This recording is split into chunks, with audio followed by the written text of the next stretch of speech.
Hi there, you're about to enjoy the Chronicles of Tom and Jamie. Hi everyone, I'm Kevin Mann. Hi guys, my name's Annabelle Knight. Hello, this is Becky Baldwin. Hello, I'm Chesney. Hey, what's up everyone? This is Braden from Say We Can Fly. Hi, I'm Callum. Hi, I'm Lucy, and we are That Gym Couple podcast. We are online coaches and fitness enthusiasts, foodies, everything in between you could possibly think of. Just trying to help you become the best possible version of yourself. You are listening to or watching the Chronicles of Podcast, hosted by Tom and Jamie. Hope you enjoy. Starring Lucy and Callum. Yeah. Hello, everybody, and welcome to the 115th edition of the Chronicles of Podcast. It is I, the bearded brummy Jamie, and joining me this week, as always, it's this handsome man right here. It's the Scotsman Tom, and welcome to the Chronicles of That Gym Couple. Hit it! And then we're just going to bombard the living fuck out of you. How does that sound? Sounds great. Fantastic. Jinx. That's what we like. Now Can't you can't talk for the whole interview. For the whole You thing. jinxed it. Why? That was my plan all along. It's all about me. That's a sign language, the whole thing. Yeah. Yeah. My Treachings are going to be really good in sign language, aren't they? Oh, right, let's get What a this deaf into person it. like.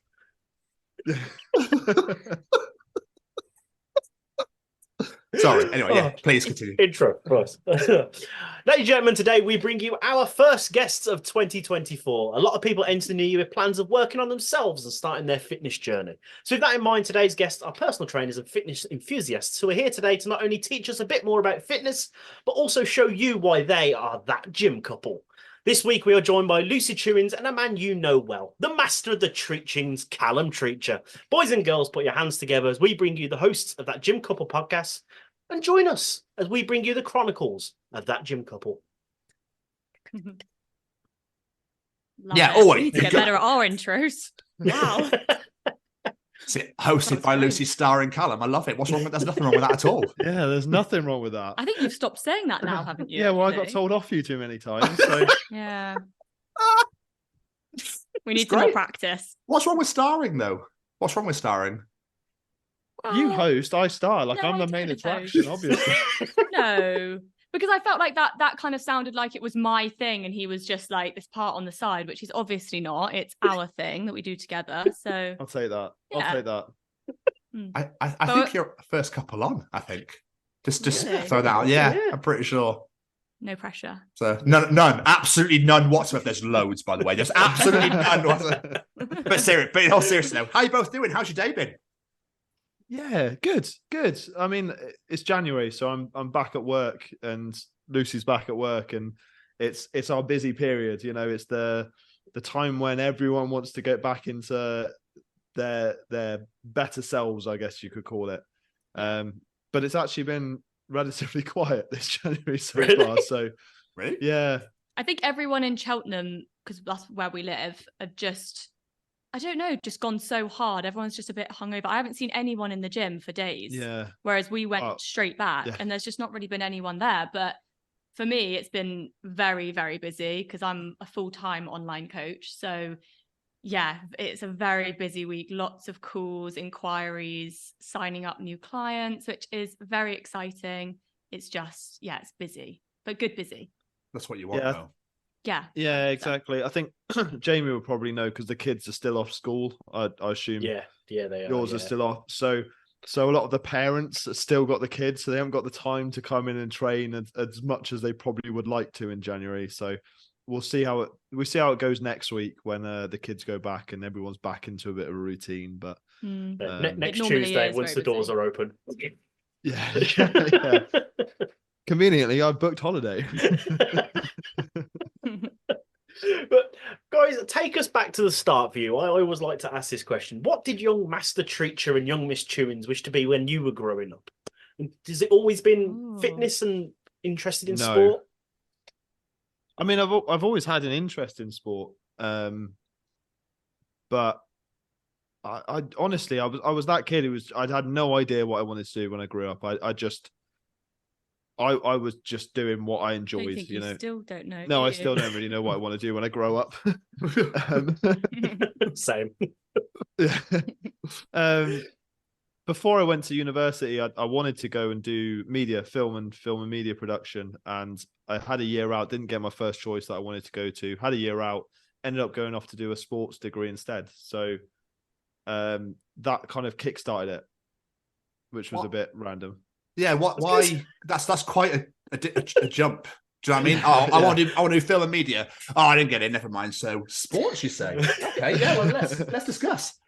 Well, you were playing rugby, weren't you? Yeah, I was actually in the year off after sixth form. I was coaching rugby to young children, and that was the sort of route I went down. I really enjoyed it, so I thought, why not try and make a career of this, I guess. And that didn't pan out, so I went to work in a gym instead. Remember when we first met, actually, you were very much like, I don't really know what I want to do, to be honest, but you enjoy what you do now, don't you? Yeah, I do. I enjoy, you see so many wins in the gym day to day, and ultimately that is why we do what we do. It's good it feels good to help people. Yeah. I mean, for me, the first kind of time I can remember having an inkling of what I wanted to do, I don't know where it came from, but actually, no, I do. For some reason, would you agree? I've got quite a good talent with like massaging people. That sounds a bit weird, but I don't know what it was, but I grew up with my dad always having a really bad back. There is an end to this story, but okay. And then I had a really bad back growing up. So I got really interested in sort of physio, chiropractic, osteopath, that sort of thing. So that was very much something I thought I was going to do. And then I realized I was crap at biology, so I didn't do that. And then I didn't really know what I wanted to do. So I wanted to go to uni. So I decided to just do psychology because I think it's very interesting. So I went and did psychology in Bath, and I loved it. And then after that, again, I didn't know what I wanted to do. I did always love sport at school, did GCSE PE and was always doing something, but never in a million years thought I'd be doing what I'm doing now. I just if you want me to go into it, I just stumbled into it, and yeah, okay. Lucy actually, she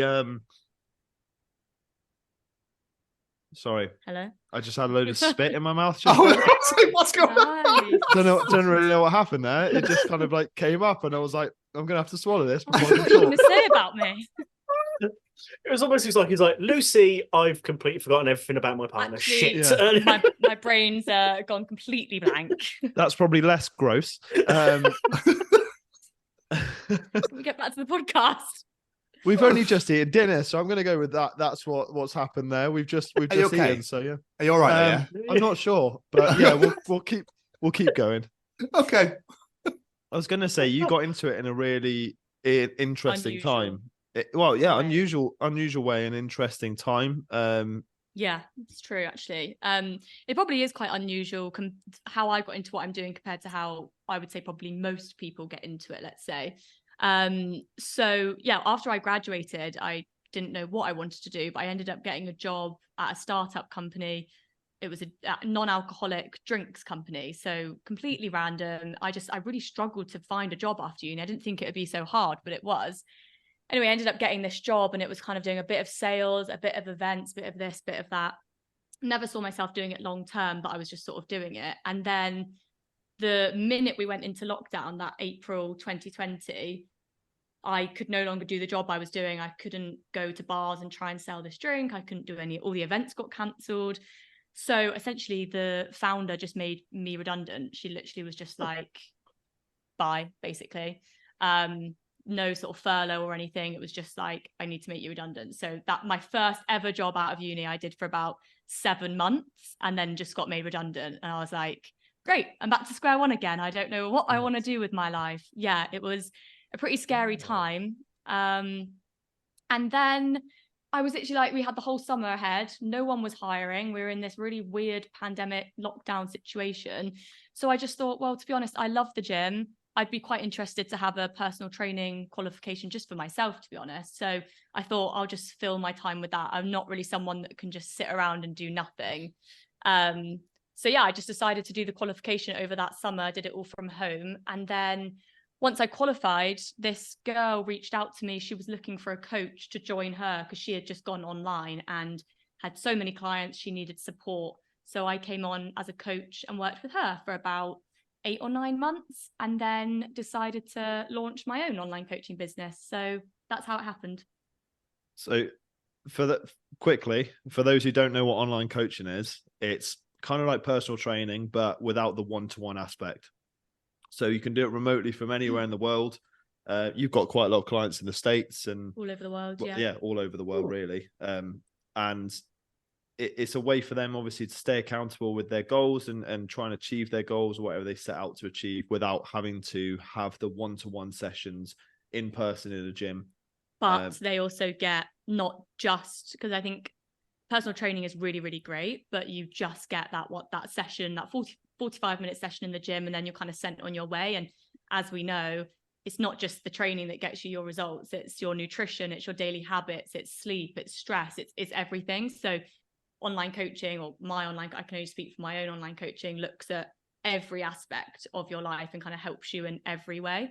And it's all on an app. So they have the app, they download the app, I design all their programs. It's very tailored, personalized. And yeah, that's sort of how it works. But it was an unusual way to get into it, because most people, and online coaching has definitely grown, and it's growing and growing, and it's quite big now, but most people start on the gym floor as a personal trainer and work their way up to the number of clients they need to be able to leave the gym and then go fully online. And I just was lucky enough. I say lucky enough just because it was never my goal to work on the gym floor. That wasn't why I did that qualification.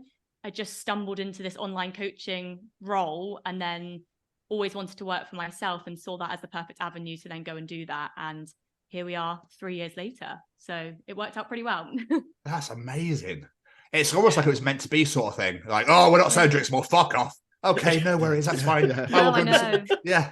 I'm gonna go run a business where I'm making decent amount of money myself, and I'm my own boss, and yeah. Good luck with them drinks. Good luck with them drinks. Yeah. See you later. What were those drinks called again? Never mind. I know.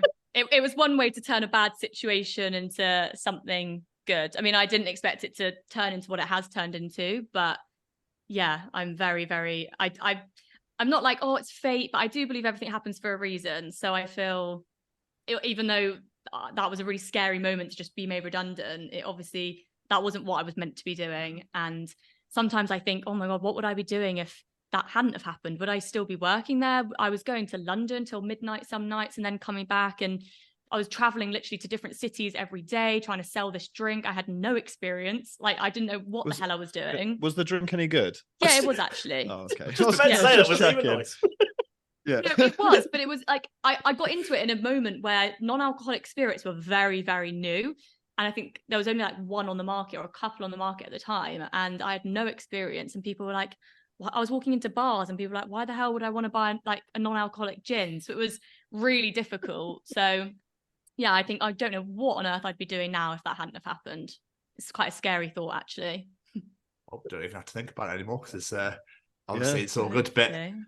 I'm pleased you actually explained what online coaching was, because for some reason in my head, I went back to like 90s aerobics, where they all had those leotards. I was like, 1, 2, and 3. That's exactly what it is. Yeah. Oh, okay. No, it's Callum wears the not. leotards. That's how I run mine. Anyway. Black one, No. like leotard thing, all the triangles all over it, all different colours. Yeah, wonderful. Or Love my hair in a big perm. it. Yeah. Or just rollers in. I am. Yeah, the leg warmers and everything, and Yeah, Yeah. like fluorescent colours. Amazing. Absolutely. No, luckily I don't have to do that. And that is actually, that's always a question. Whenever I move into a new apartment, and I've moved a lot, they always say, oh, are you going to be making a lot of noise? Are you going to be jumping around? Is that going to disturb other tenants? And no, I literally could sit in my pajamas and do it. all I have is my laptop, and I'm just like this. Like it's got nothing. I mean, I don't move it's around. nice that they ask, but they don't vet anyone else. Like your upstairs neighbor here, he decides to get his Hoover out at 10:30. Later just start than that. vacuuming like random, like upstairs neighbors do. They should vet all upstairs neighbors from now on. That should just be a thing. Yeah. Like what are your weird habits and why do you do them when you do them? Yeah, I mean, I'm a top floor guy.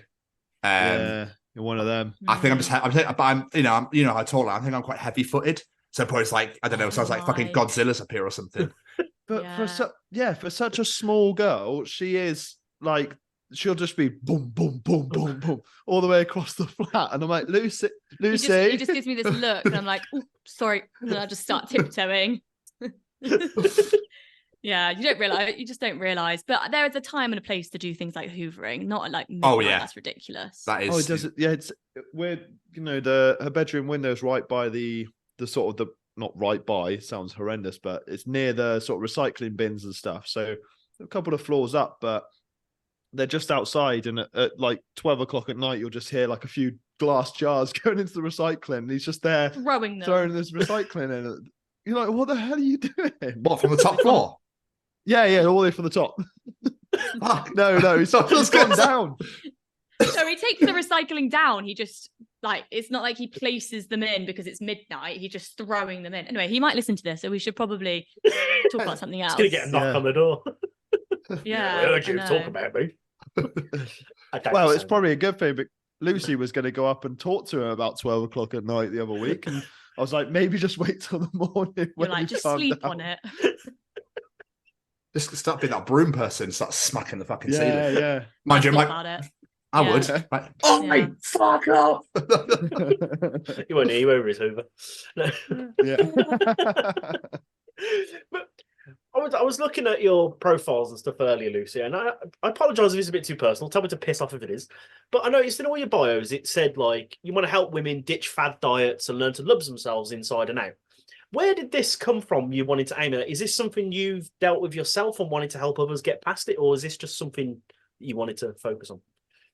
Yeah, no, it definitely is. My approach is very much about helping people create a lifestyle and not just fall into not just doing another diet, because a lot of the women I speak to have tried every diet under the sun, keto, fasting, Slimming World, Weight Watchers. They've done everything and none of it works because it's not sustainable for them. It's too restrictive and it creates a bad relationship with food and with just all of it. So I try and bring them away from that and actually just focus on having a very balanced life and being able to go out and enjoy the odd meal out with friends or drinks or whatever it is, and know that that's not the end of the world. Know that the next day it's just back to normal plans. So that's the kind of overarching approach. But the kind of self-love thing sort of came when we call the community the self-love club, because without being too soppy, I definitely struggled with that myself, and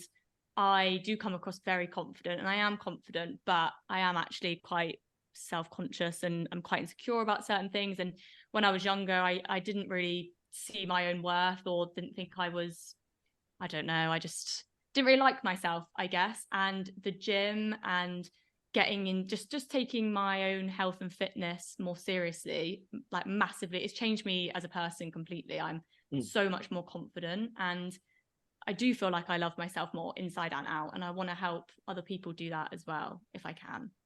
So it's about sort of showing that taking control of your life and getting into the gym and lifting weights doesn't just have to be to change how you look physically. Yeah, that's great, and that's all part of it. But the feeling it gives you, how empowered it can make you feel, and being strong and confident, it changes every aspect of your life, not just how you look. It can change how your relationships are, how your friendships are, how you show up at work. And yeah, I want to help people do that. I hope that answers that. No, absolutely. Yeah. Because I think that's one side of it people don't understand. You guys, obviously, you're coaching people, not just to, build muscle, lose weight, whatever it may be, but there's a mental health side of it as well, to make people feel better about themselves and all that sort of stuff. Were you prepared for that? I think it just comes with most people who get into the gym have had some sort of I guess, some sort of mental health problems. Most people really have had some sort of mental health problems, and I know for my standpoint, I see a lot of people who find that vice in the gym and in fitness and in health to make themselves feel better about themselves or about their situation, whatever it is. So it's interesting. I don't think I ever really got into it necessarily for that reason. I got into the industry because it was something I enjoyed personally. I just figured, why wouldn't I want to go and work somewhere that I love? You know, I really love the environment. I want to just be there. So, but you do see it more and more each day. I mean, you deal with probably a lot more mental health issues one-to-one personally, than I necessarily would at this stage. But they're always there. Yeah, there's always something. There's always someone who has some sort of issue, and you don't necessarily see it. That's obviously the issue with mental health, isn't it? It's quite a hidden problem a lot of the time. But it's just taking the gym as the example. It's a very kind of personal journey that you go on. Jinx. As much as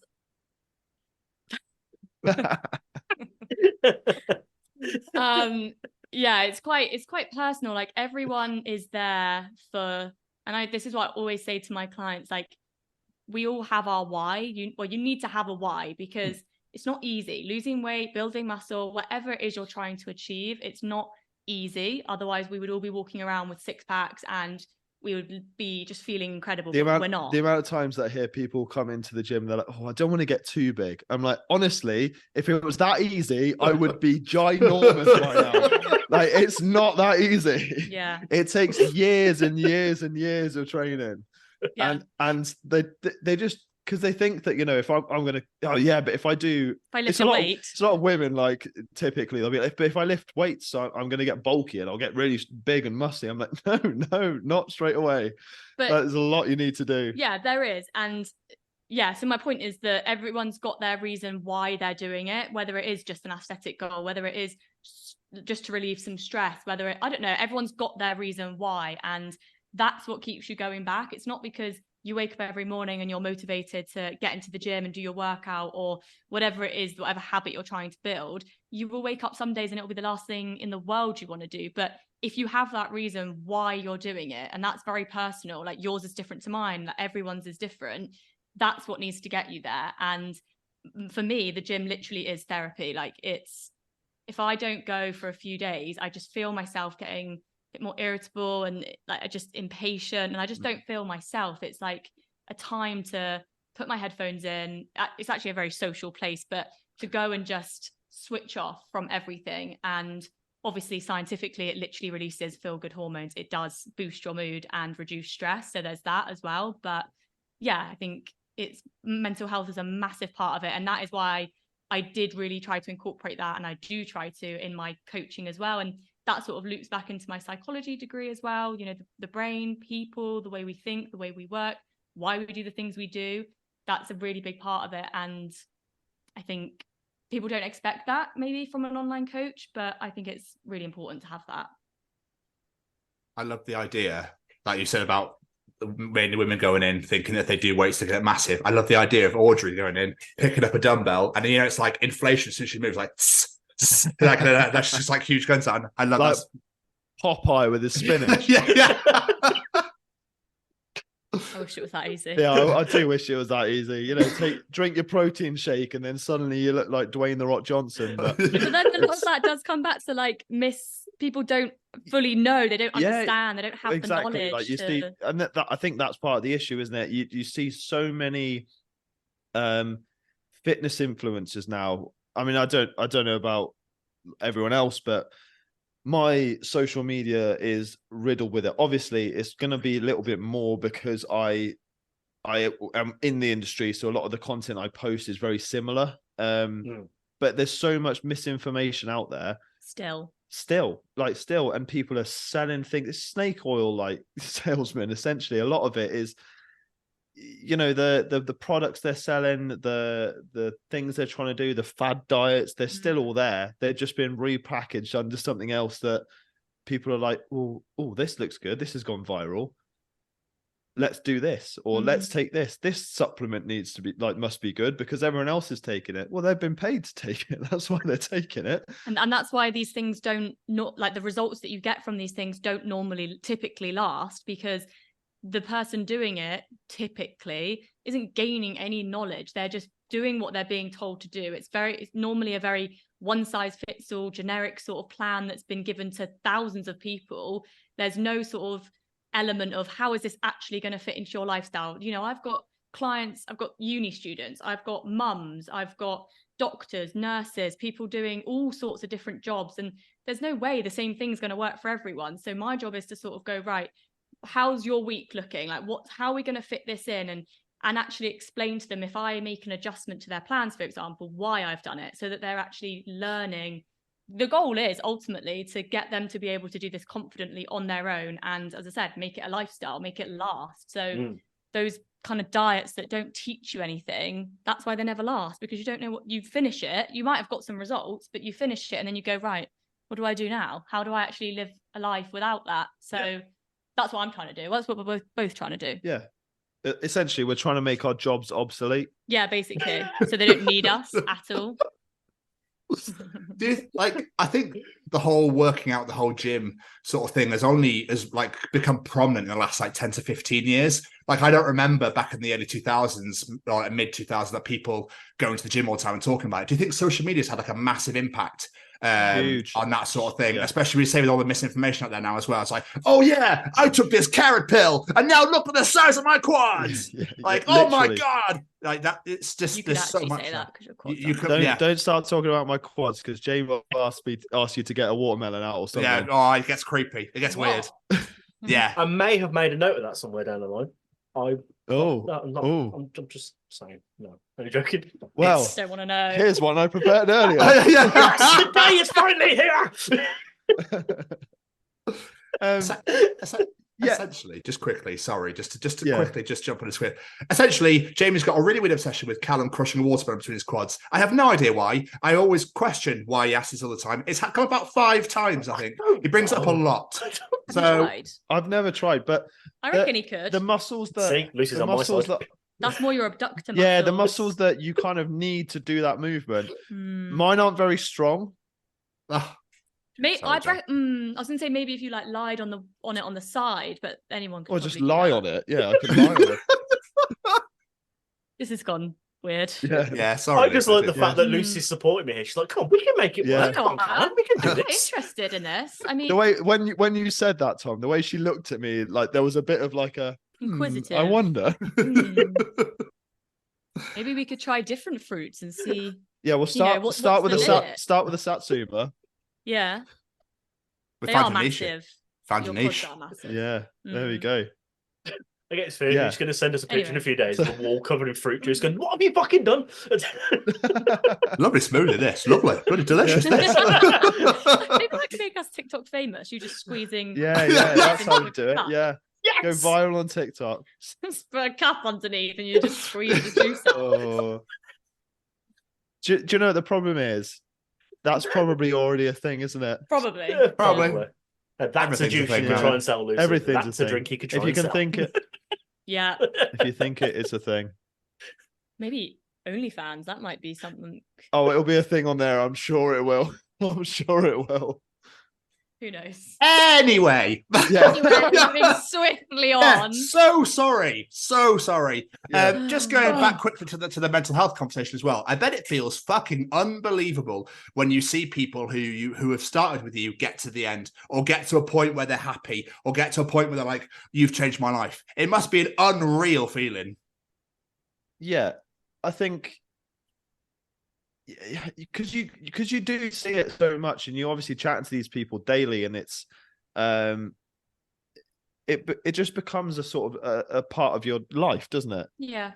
And obviously you feel the satisfaction, and you feel so grateful, especially if you get a testimonial from a client, or someone comes up to you and personally, or they message you and they say, "Hey, look, you've helped me do this," or you get a check-in. So each week they get an opportunity to check in with their coach and have a sort of reflection on their week.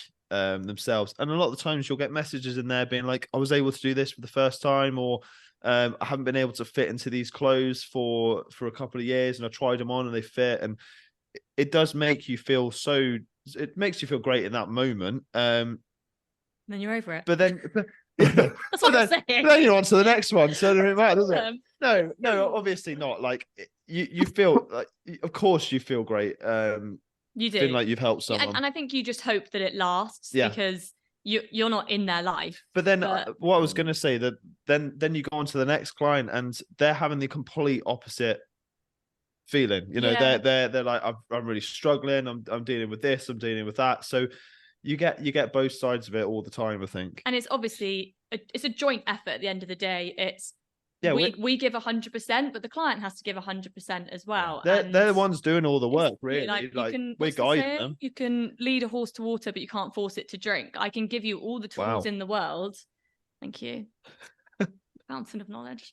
You can say, you can give them all these tools, but whether they actually go and do it is a different story, and whether they stick to it. But I have had some honestly amazing moments, and just one particular client that comes to mind. We're actually like really good friends now because we've like just worked together so long, and she's got 2 kids, and it genuinely completely changed her life. It's changed a lot of clients' lives, but her in particular, she just always springs to mind because she actually did a photo shoot with me last April, something she never in a million years thought she would ever do, like a fitness photo shoot in her gym stuff, clothes off, well, you know, clothes on, but wearing, tanned up. We put baby oil on, really got her in it. And she absolutely loved it. And she looked insane. And that changed her life forever. Fitness will never not be a part of her life now. She wanted to be a good role model to her kids. She didn't want them to see her having this bad relationship with food, or always being on a diet, or being restrictive. She knew that subconsciously they were watching and picking up her habits as well, so it massively changed that as well. And it's the most rewarding thing. And another example just quickly that springs to mind from this week is one of my clients lost her period for years. She can't remember the last time she had it because she was struggling with a eating disorder. And she got it back, and she's since working with me, she's had a period for 5 months. So not all one, but each month. That'd be awful. Jesus. Make it stop. But it's little things like, I mean, that's not even a little thing, that's a huge thing, but it's just those things that you don't necessarily think about that happen in these, that's like changed her life. She's so happy. And it's moments like that, and you just think, wow, we really are making a difference. And I think we're quite modest about it. We kind of just I think that's what you were trying to say. You see it all the time. I guess you don't really, and it's so hard for us to take any credit for what they've done. Like it's 100%. They're the ones turning up week in, week out, putting all the work in. We are just sort of holding their hand through the process, but it's all them. Like it's very, but you know, without that initial push, they probably wouldn't have got there on their own. And I think that's where potentially we can probably pat ourselves on the back a little bit, but it's really hard to do so, isn't it? I'm quite bad at that, aren't I? I'm not very, I would never kind of sit and be like, oh, I'm changing people's lives, I'm amazing. It's lovely to hear, but then you're just sort of like, oh, that's really nice. And then as you say, there's someone else with another problem, so you go and deal with that. But when you have situations like this, when you remember those moments, it is really nice. I didn't mean you sit there arrogantly boasting about all these. You never guess what I've done today. Tally on the wall. Another one. Our halos. Change their life. It's glow gold when you walk around. It's walking in the gym. Changed his life. Changed his life. Changed their life. I think it is though very important. Like, speaking from myself, like, I lost a shit ton of weight a while back. And if people I know turn around to me and be like, oh, well done, I'd just be like, yeah, you're just saying that because you know me. But if someone say, I'm obviously not strangers with these people, but you know, you're not personal, close friends, family, one, turn around to me and went, you've done amazing. That would actually feel more to me, if that makes sense. Like someone who doesn't really care about my feelings is telling me I've done a good job. So especially if they've gone out their way to come up to you and say, you know, hey, like, you know, I've noticed this, you look great. How good does that make you feel? You know, They don't have to do that. Yeah, it's because a lot of people will kind of say, oh, my family say I don't need to do this, or I'm fine as I am, or whatever. And it's like, but then I know that they're just saying that because they love me. And that is great. But also, if you're not happy with how you look or feel in yourself, you have every right to change it and do something about it. And when people do start noticing those changes, sometimes it feels even better than you noticing it in yourself. Yeah. Because you don't really know. I think that's another like misconception that people struggle with is you go to the gym once, you come home, you look in the mirror and you don't look any different, because it takes weeks, months, years to see results. And it's being able to, that's when that kind of having your reason why you're doing this comes back to be so important, because it doesn't happen that quickly. You really have to be okay with delayed gratification, and that's the journey that you go on. And if you're okay with that, then you'll get great results. Absolutely. Jinx. Mic drop. I did want no. I did want to briefly talk about gym anxiety, because obviously there's a lot of people out there, myself included, I'll be open and honest, who look at the idea of going to a gym and go, no, people are going to laugh at me. Because, I put it off for ages, including getting like a personal trainer. I literally put it off because I was so embarrassed and paranoid I was going to be the laughing stock of the staff room. Have you had to help people and dealt with this sort of thing before to try and motivate? We've spoken about this several times on our podcast, and we still get gym anxiety. We've been working in the industry for years. Like, as soon as I go to a new gym, I'm stood there looking around going, I have no idea where anything is, how it works, who's that person, why is everyone looking at me? What am I doing? Like, I don't feel comfortable. So, but it's so easy to feel that way, but it's also so easy to sort of flip that on its head. And what did you say earlier? Like, use that anxiety for turn it into excitement. Easier said than done. Of course it is. But what I say to my clients as well is like, do you just want to continue to feel anxious about going to the gym? Because if you continue not to go because of that, you will continue to not feel anxious, because you're not getting any better. You're not giving yourself the chance to practice. And yes, it is outside your comfort zone. That's why it's called a comfort zone. It's not comfortable to not be in it. But sometimes you have to just be brave and step outside your comfort zone. And you keep going back, you are going to get better. If you keep practicing, you will feel more confident. Your form will get better. Most of that gym anxiety comes from people feeling like people are laughing at them because they look silly, they're doing something wrong, they don't know how the machine works. So as we say, maybe try and get some help. Speak to the personal trainers that work at the gym. They're not as scary as they look. Essentially, they're there to help you. It's their job, literally. That is why they're there. They're all there to help you in some way or another. And I think kind of going back to that social media aspect, I think the way that it's being approached now online, used to see, I think this is where a lot of the anxiety comes from, because people would see videos of people filming other people in the gym and being like, oh, look what they're doing, like they look like an idiot. Now, I don't know if you two, like, again, mentioned this on the podcast we filmed this week, which was out tonight actually. Joey Swole he's a massive guy on TikTok, but people send him videos because and he'll berate people who film others in the gym and take the mick out of them. He'll go in on them saying, how dare you? Like, how dare you? That it's not your place to tell someone who's just trying to train and get, and work out and better themselves that they're doing something wrong, or they look like an idiot, or that they're, and I think he's grown so much positivity in that space, which was previously quite a negative space.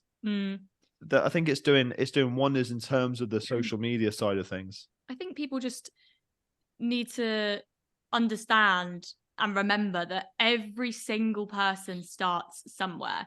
Everyone that you are looking at in the gym thinking that person's probably laughing at me because they clearly know what they're doing. Again, they started in the place you are. I mention him again. Dwayne "The Rock" Johnson used to be a beginner. He stepped in the gym for the first time once. I mean, he was probably 3 or something like that, but still, he did. Like he had a first gym session where he didn't know where anything was or what he was doing. We all have. It's crazy. But we've gone back again and again. And again, we've gone through those embarrassing times where I said on the podcast yesterday, when I first started going to the gym, I had like my YouTube videos at the ready, and I was like, right, I'm going to do this. I'm going to do it. Today's the day. And I'd walk in and I'd go, nope, and turn back out again. Or I'd go in and I'd be like, right, I'll just walk on the treadmill and maybe tomorrow I'll try the weights. And that honestly went on for months. I just couldn't get myself to do it. And then when I finally did, this man came over to me and started telling me that I was doing it wrong. And he actually was probably just trying to help. But obviously at the time it's humiliating. You think, I knew I shouldn't have tried. I knew this was going to happen. I'm not going again. But I did go again, and you get better. It's all about knowledge. Watch videos, maybe get a coach who can give you feedback. And I think if I could give maybe 2 or 3 bits of advice for gym anxiety itself, number one would be going with a plan.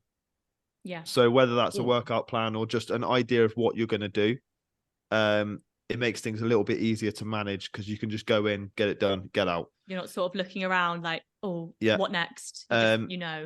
If you can do that, fantastic. Train with someone or in a group, because you're not then the key focus. If you feel that everyone's looking at you, there's more than just you there then. So you feel a little bit more comfortable in a group. You're not gonna, if you've got a friend, take them to the gym or join a group exercise class or whatever you want to do in that regards. But group exercise, training with a partner, it helps a lot. And number 3 would be just ask for advice, ask for help. People like all the time.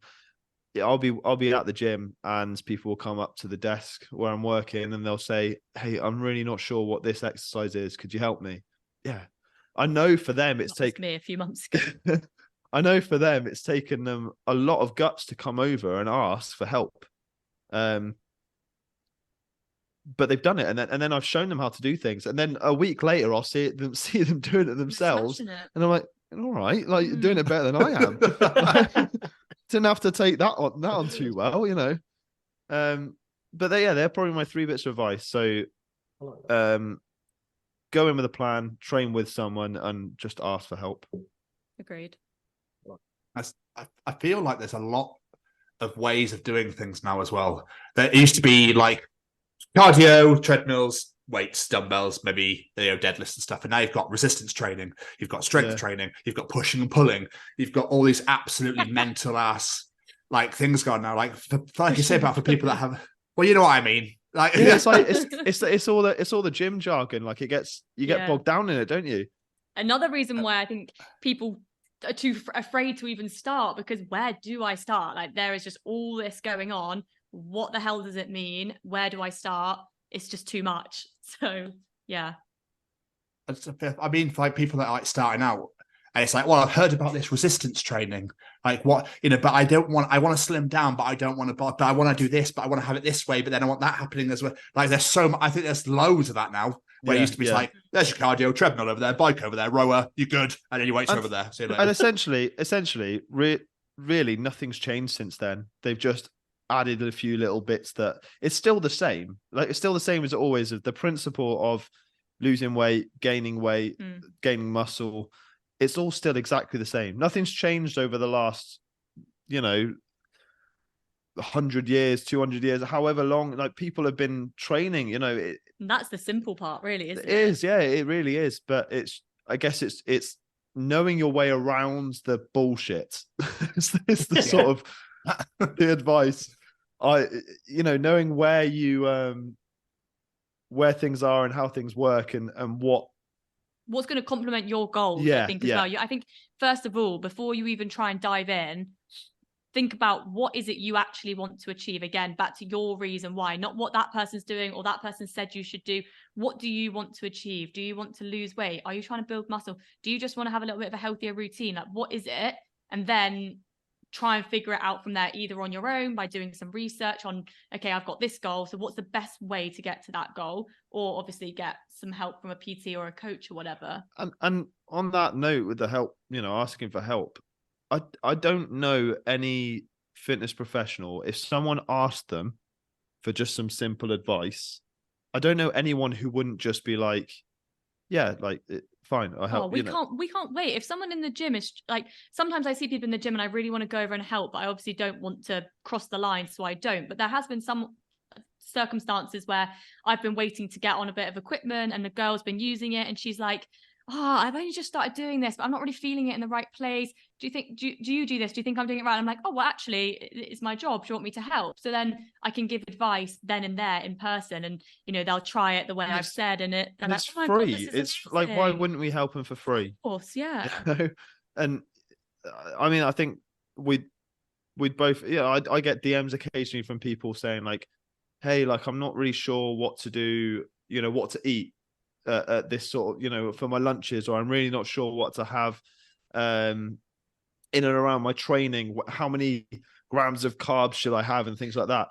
Like, all this information is freely available to find online, but why would I then send them to somewhere where they could get misinformed, by searching through something on Google, and they get some random bloke who's, veins are popping out his ears, and he's going, oh yeah, you've got to take this supplement and drink this special tea, and you'll shit your muscles out, and like, well, I just give them the advice that the facts there and then, that's the best way to do it. But also as well, a lot of women that I speak to have just Googled it or gone onto MyFitnessPal, the app we all use, which is amazing to track your food.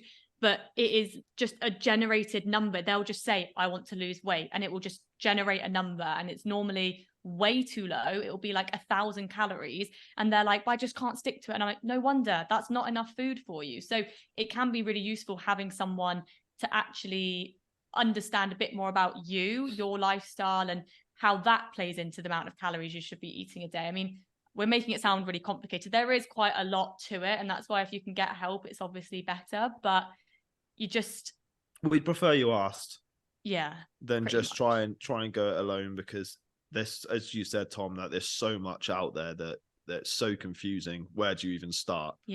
So the best place would be ask someone who you think would be able to help you, who seems genuine, seems like they and I think if when you're just starting out as well, you can start out by actually getting the right information and not wasting months and months or even years like we probably did back in the day. I know we all make mistakes and we all try things that don't work, but if there's so much out there now, then you can get the help. So may as well start right than waste your time doing it the wrong ways and then, not really getting to where you want to get to. Absolutely. I think nutrition is the one part of it as well that just confuses the living shit out of me. When someone's like, you need so many grams of protein, your macros, and all these other words I don't understand, and I'm just like, or could have McDonald's. I don't know.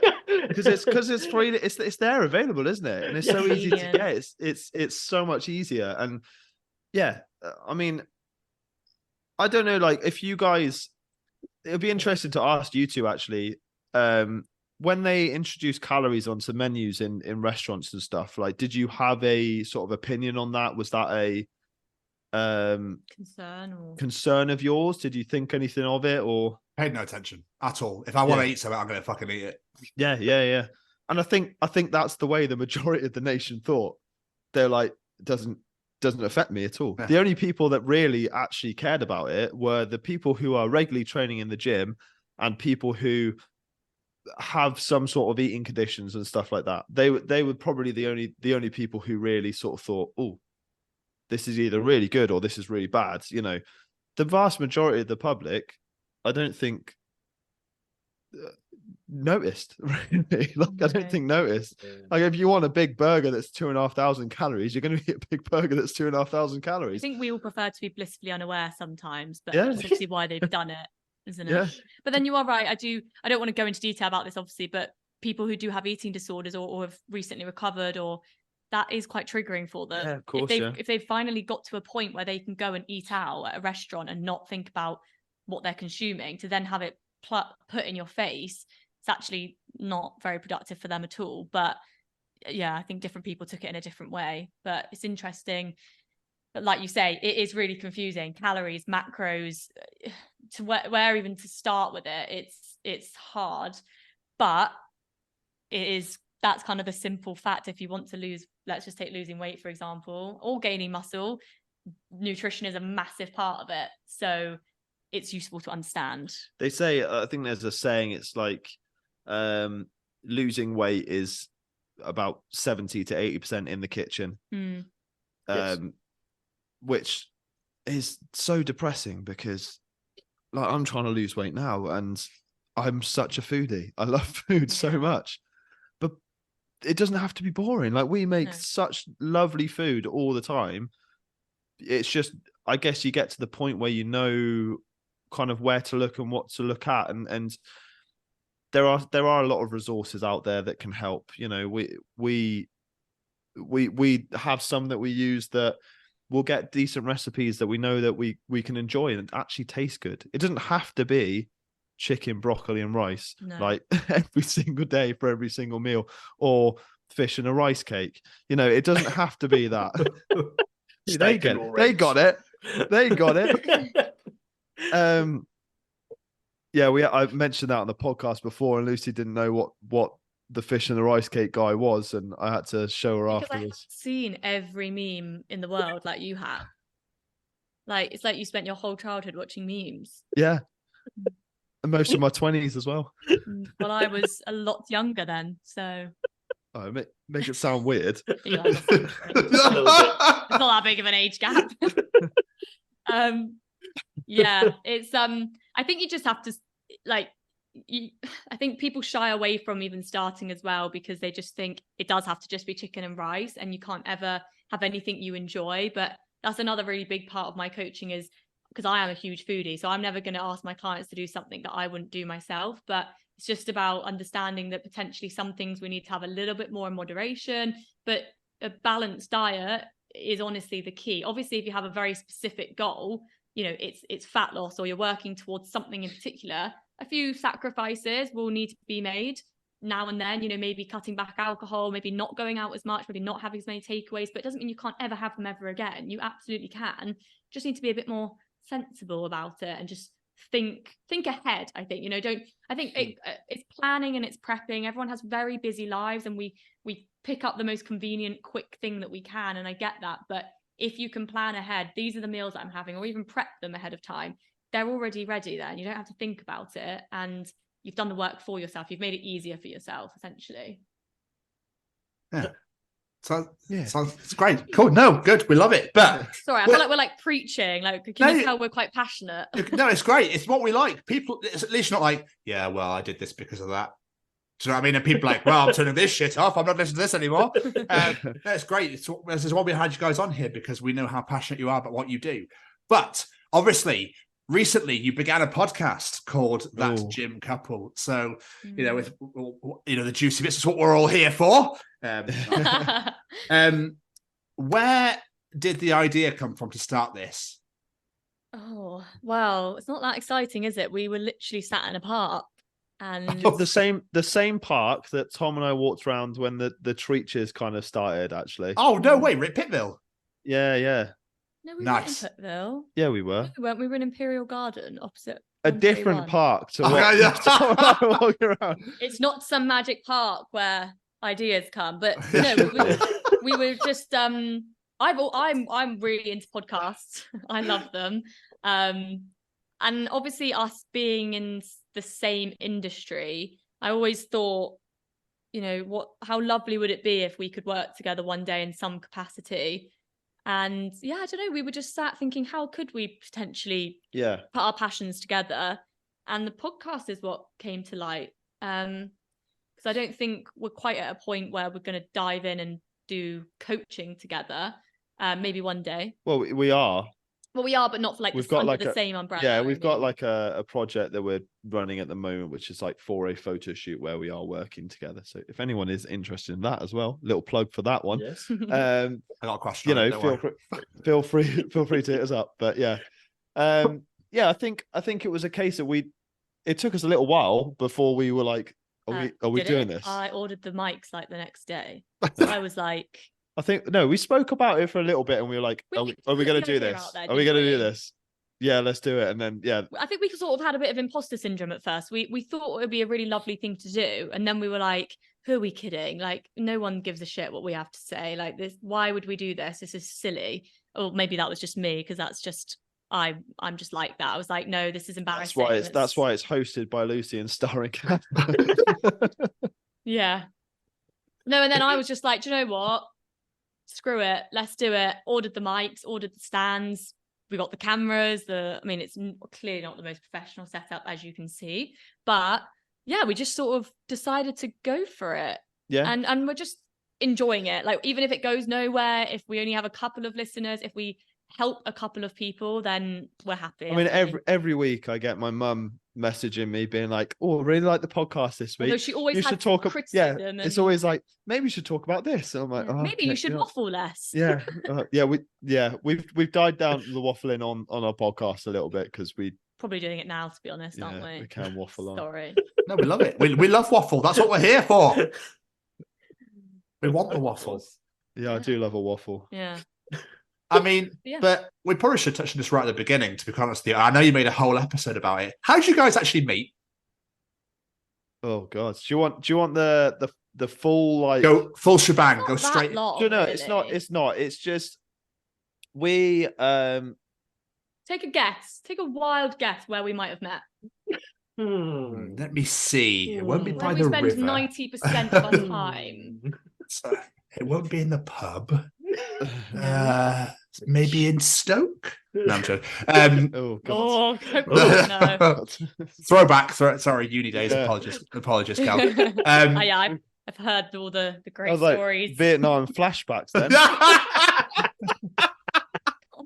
But I'm going to guess it was in the gym by any chance. Yes, Yeah, it was. yeah. Yeah, so I moved to Cheltenham last August with my ex-boyfriend and joined Everlast, where Callum works. And we were just always there at the same time. So we just would be like, the conversation would literally be like, hey, how are you? What are you training today? How's your training going? Cool.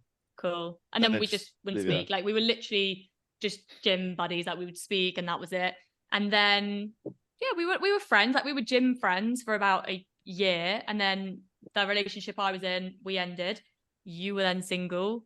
And that was that, really. Callum was like, wait, no, we need to tell the story about... Okay, so the first time we ever... I don't know where this is going, by the way. Wait, no, the first time we ever spoke, okay? So Callum was deadlifting in the gym. Oh yeah. Yeah. Yeah. He was deadlifting quite a heavy weight. I was filming my session as well, so I'm actually in the background. in the of background, the video, I could just see Lucy just watching, just amazed. just watching, Yeah. and I was like, oh, okay, No, it wasn't like that. It okay, wasn't like that. I see. I had a boyfriend at the time. I genuinely was just like, shit, he is not going to lift that, surely. And then he did, obviously. So he was lifting it and he had these headphones on, and on every rep, the headphones were falling further and further off his head. And I was like, they're going to roll under the bar and they're going to smash. Do I go over? Is that weird? I don't know what I'm supposed to do here. So they came off eventually. Yeah. And then I think I just walked past, didn't I? She walked over and she was like, that was really impressive. Really embarrassing. Oh. No, yeah, it was pretty impressive. So that was that. And then It was quite impressive, to be fair. yeah, then that was our first conversation. And then we just were friends from there. Yeah. And then, yeah, we were both single at the same time. And we did a training session together. And The rest pretty is much history, yeah. inseparable ever since. So, yeah. That's amazing. Again, like just meant to be sort of thing. Do you know what I mean? Yeah. The stars align, the planets are all that sort of bullshit. And also, I did move 3 doors down. So that kind of. Oh yeah, helped. that did help. Like, she moved because she left Cheltenham after her breakup and Only for like 3 weeks. for like 3 weeks. And then she was moving back, and we were just chatting at this point. Hadn't even considered the relationship side of things. No. And I was like, oh, so she was like, oh, I've got a house viewing, and I was like, oh, whereabouts is that? She said the street, and I was like, that's my street. I was like, perfect. Give me the. Three- give me the- Yes, I know. Sign on the Yeah. dotted line. Impressive. 300 meters down the road. Yeah, I actually probably could if I stuck my head out the window. we've done it with before. binoculars, We've I done could it. We've probably done it see 'em. before. You've looked out your kitchen window. I looked out mine, and we could see each other. That's insane. I know, but it's perfect because we can spend as much time together as we want, and then when we're sick of each other, he goes, but it's only down the road. So he goes. He goes. I like that. Yeah. But Lucy, this is my flat. Get out. Here's my keys. See you later. No. Yeah. Headphone came out. Sorry. So I don't apologise. It's all good. Now, the one But- thing. Yeah, go on, Jamie. Go I on. was gonna say, Go the on. one thing I need to know, and no doubt people listening to the show want to know. We all know that Callum is an absolute genius with his Treachings. Lucy, is he this much of a genius in real life? Not sure I would say genius. It's not Might what be you a normally say. stretch. He is very knowledgeable though about very useless things. But it's very interesting to be around. Like sometimes he will just, and don't get me started on the Roman Empire, because he does know a lot about the Roman Empire and he does bring it up a lot. Before it became a TikTok thing, we would just be driving on the road and he'd be like, "Did you know that this road?" And I'm like, "Oh, yeah." Like he just has these weird facts in his head, and he'll be like, "Did you know that that was built by this person back in the 19?" It's just like weird facts, but very interesting. But then he makes me feel quite stupid. That's did I on you. say? That's not on me. Should we tell them what I said last night? Oh yeah. So Yeah, I'm smart in the right areas. I'm just going to put that out there. Where I need the I things I don't know. need to know, I know. I don't know if I'm going to be able to even like. You screenshotted it. I did screenshots. So of we them. so we Of were course you on did. we were looking on we were just scrolling. He was scrolling on TikTok last night before bed, and I was just like watching. And the thing was, which fish best describes your boyfriend? You know, one of those like stupid like things where you go TikTok through is and it's weird. like, you know. Yeah. And this came out. I don't know if you're going to be able to see it. There you go. Yes. Oh yeah. So I went, "Oh, a catfish," and he was like, "Yeah." And then I said, "Wait, I didn't know catfishes actually had a cat face." Oh, Lucy. I don't know why I just told that story, but So we all right. compliment we compliment each other quite well in that case, don't we? yeah.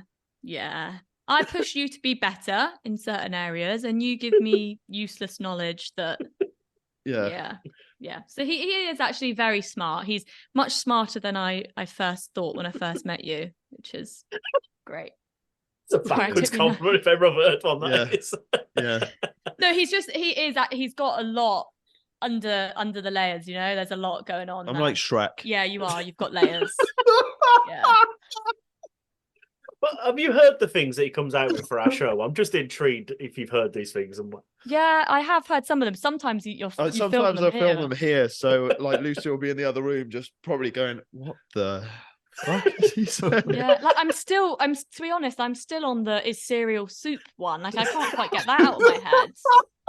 see, I don't get it. Like what? that'll always be a top tier treat for me. That will. Oh, God. Yeah. But going back to your podcast, do you have like an end goal with it? Is there a plan in place, or is it just we're going to release these every week or so and just see where it goes?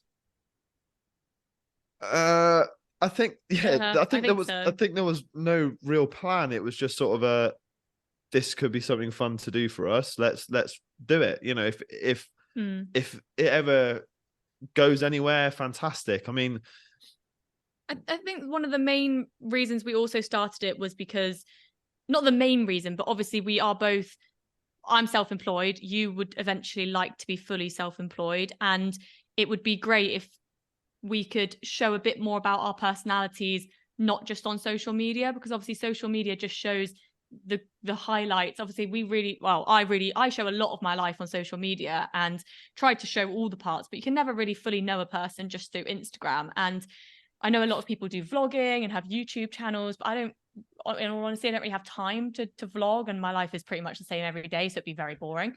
So I thought a podcast, we might be able to get a bit more of our personalities across, and maybe that would make people interested in our coaching, or if we do work together at some point, or if we're able to help people in some other way that possibly we couldn't or before. build like a community. Yeah. That's the main goal. It's and I think with a lot of things that have happened in my life in the last 3 to 4 years have been very unexpected. You know, I've just been like, shall I just start this and see what happens? And a lot of great things have happened because of that I never expected. So I think the same with this. We were just like, if nothing happens, fine. If it's just because we enjoy it, fine.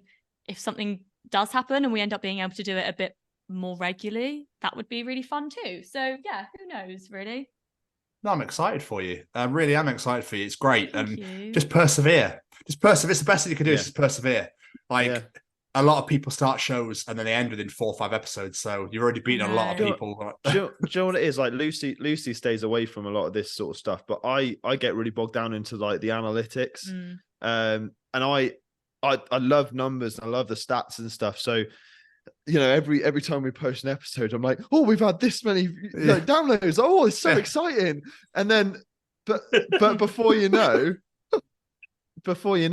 you kind of like, oh, well, downloads aren't as busy as people don't like this one. But you don't think like actually people are busy. They've got their own lives, and it's just been Christmas. We released an episode after like the week after Christmas, and we were ill for a couple of weeks. We were ill for a week, and it was like, you know, things do dive when people are busy and they don't get a chance to listen to it. But then I've noticed actually then a few weeks later, like suddenly the episodes that they have missed, they've caught up on, and you can really kind of get down in the dumps over it. But that's why I don't look at it. I let you deal with that. Yeah. But then I also love it at the same time, and I'm like, oh, it's like a little, you know, it's like your crack, isn't it? You're like, I want to watch it. Trying to get to 1,000, aren't we? Raise those numbers. Yes. No, but I also think that you do, like, you have to remember and have a bit of perspective sometimes that the big podcasts that we all listen to now, at one point, were just, I don't know, like I say, like Diary of a CEO, for example. Like, I love that podcast, but once upon a time, it was just him in his bedroom chatting random shit that no one was watching. It's really funny if you go back to, you know, watch any of your favorite podcasts and see how they started and the equipment they had and how like dodgy and like like just randomly put together. You know, we're not pros in any sense of the word. We've been doing it. I think we've just released our 8th episode tonight, and even in that time, I mean, that's 8 weeks worth of recording that we've actually come so far since we had an idea and we've done 8 episodes of it. Like, it's amazing. And it's the same thing with the gym. Like we said, everyone's got to start somewhere. Same with anything you do in life, starting your own business, starting a podcast. Like, no one started as an expert, and like you said, if you go back and listen, they were awful for some people's first episodes, but you don't ever speak about them. Obviously, you speak about them when they're big. Obviously not you guys. You guys have been great. Yeah. All the time. No, they're not always rubbish. It's just... Oh, I don't know. If you listen to the first thing we ever recorded. Some of it's dreadful. But yeah, everyone's got to start somewhere, haven't they? I mean, we're 5, it's our 5th year. So it's just... I did ask you, didn't I, how long have they been doing it for? He couldn't remember exactly how long. It's that long ago. That's 2019 amazing. we started, yeah. Wow. So 2 years for this show, but we did some other stuff prior. So yeah. It's a crazy old ride. But yeah, perseverance is key. That's all I can say. Do you still enjoy it as much as you did when you first started? Yes. Fucking love it. And that's the important thing, because if you don't love doing it, you're not going to have the passion behind to put the work in or anything like that. So, and at the end of the day, like I know you were saying about the numbers and stuff like that. Even if you aren't getting the numbers, at the end of the day, you get to sit down with someone you fucking love, chatting and having a great time, and it makes memories. I think that's the other thing. It's brought us closer as well.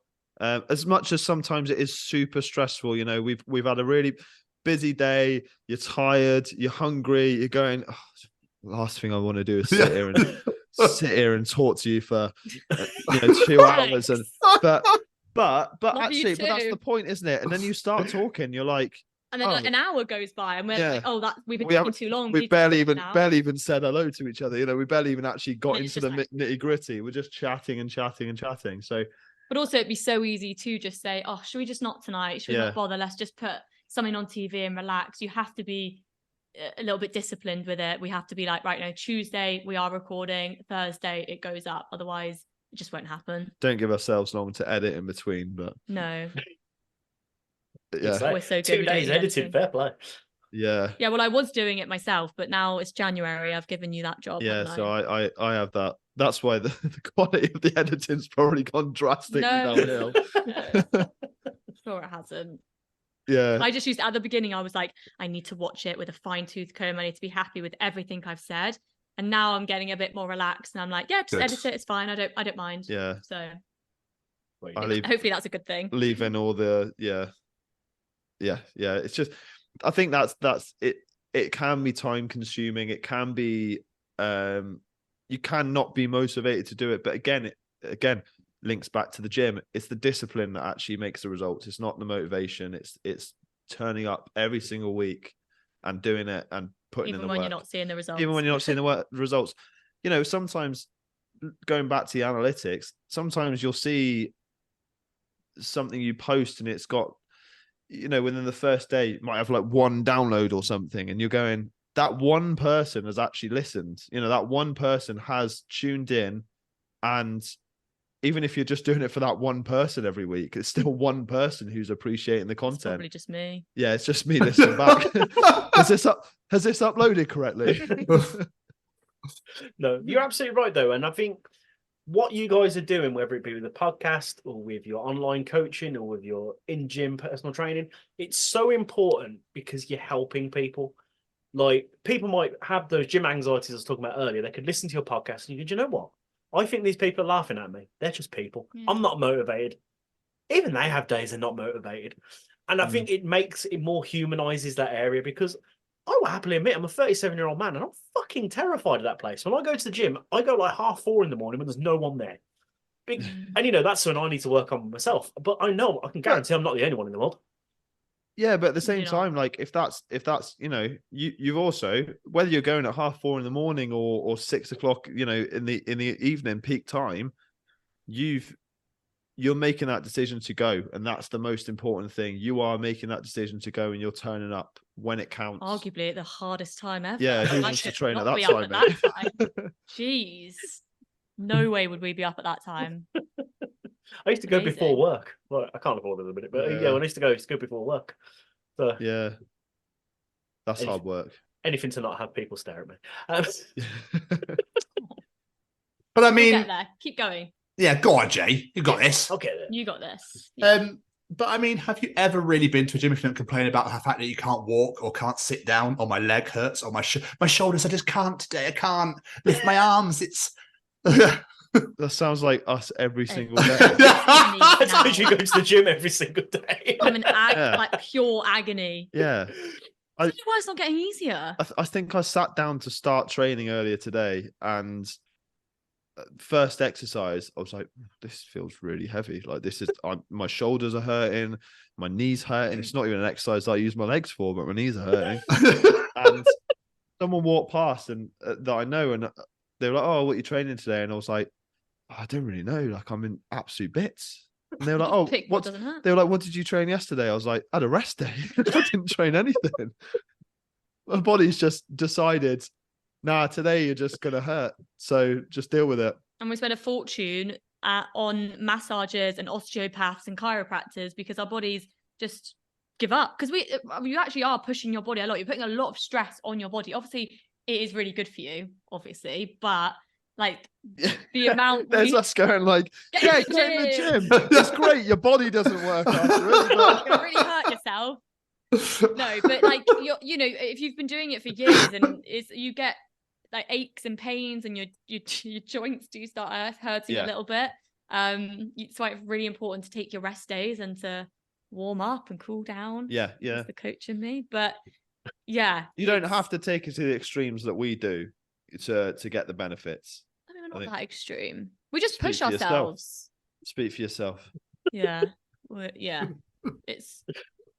Especially when you're starting out, though, if you're starting the gym for the first time, be prepared to be sore and literally, you know, like sit down and you're like, oh god, and it's absolutely agony. Like I have some days like those now, those feelings will go. Like it's the body getting used to the DOMS, it. The delayed onset muscle soreness does disappear the more you train. Well, it doesn't disappear. I'm quite sore today, actually. The more you train those body parts, the less it does get easier. Yeah, but it's quite a nice feeling, really. You feel like you learn to love it. Yeah, you feel like you've actually worked out then.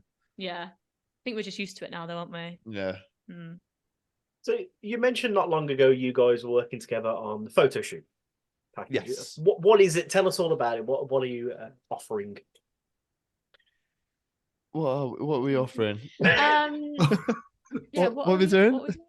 Okay, yeah. So basically, we wanted to work together, and we thought 2 heads are better than 1. And instead of sort of just like bringing Callum into my online coaching, we thought, why don't we do something a little bit separate and take on a limited number of clients? So probably about 10 people we're looking for, who basically just want to go for it and get some amazing results. And as I've said, my online coaching is very centered around like lifestyle, getting great results, yes, but sustainable, long-lasting results. This is more about working towards a very specific goal, which is to do a photo shoot at the end of it. And it's so good to have a goal like a photo shoot to work towards. It's not quite as extreme as, stepping on stage and competing. Like, that's not what we're saying.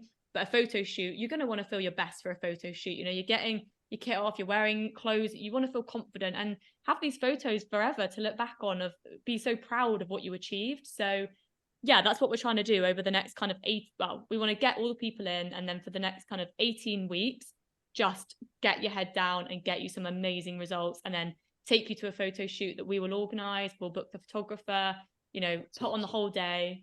And then, yeah, they'll have photos to take away with them. And as I said, I did it with my clients last April, and it was absolutely amazing. They loved it. And she got them a cake at the end. Yeah, got a cake. They had goodie bags with little Prosecco in and just lovely things for them to take home.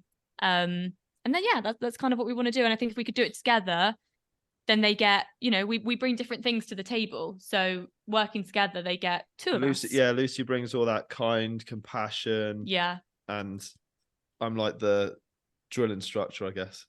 That's what you need. A bit of both. Yeah. It's just right. Good cop, really. bad cop, Yeah. I didn't eat, I didn't eat strictly on plan this week. Lucy's like, it's okay, you'll get better next week. No, it's not okay. The fuck did you just Put say? down the fork. Like a good cop, bad cop situation. Get that and give me 20. It's absolutely, as Lucy said, though, it's just a case of really pushing 10 people to get the best out of their training and their goals they can, to the point where they get to take something away from it as well. They've got those photos to last a lifetime. Then they can go and they can show their family and their friends or their kids and be like, hey, look, like I managed to do this. Look at me, like I look sick. Yeah, muscles popping out all over the place. It'll be a proper photographer who will come and do the photos, and probably get my videographer as well will come down and do some videos. But also it's quite nice to have not an end date, but essentially an end date, because as I said before, losing body fat is really quite hard to do. So if you feel like, oh, I'm just going to be doing this all year, I'm never going to get there, you're going to want to give up quicker. But if no, I'm doing a photo shoot at the end of May, for example, I know that I can do this. It's only a few months. If I really, really focus, I can do this. And then I can move into, a maintenance phase or focus more on something else. But or go on holiday. You've got summer holidays coming up straight after it. And I think that it gives people that goal that isn't just like, I need to get in shape for my holiday. There's more to it than that. Yeah, it's a bit more riding on it. Yeah. So a bit more accountability. So it should be fun. I'm excited. Do you guys want to? Do you guys want to join? Do you want to get involved? I mean, I need to get back. Is this inspiring you? Like you wouldn't believe. But then tomorrow I wake up and go, well, I've got work. Maybe not. Because I know what I'm like. I'm not going to lie to myself. Well, the thought was there. Absolutely, yeah. And we appreciate it's not for everyone. This sort of challenge. Not everyone wants that that kind of intense sort of end goal and thing. But for those who do, obviously, that's there's so much they can get from it, and the results are going to be insane. Yeah, hopefully. I'm looking forward to seeing it. I'm really looking forward to seeing it. I'm definitely one of those people that needs to be in with that person rather than doing it online, because I know what I'm like.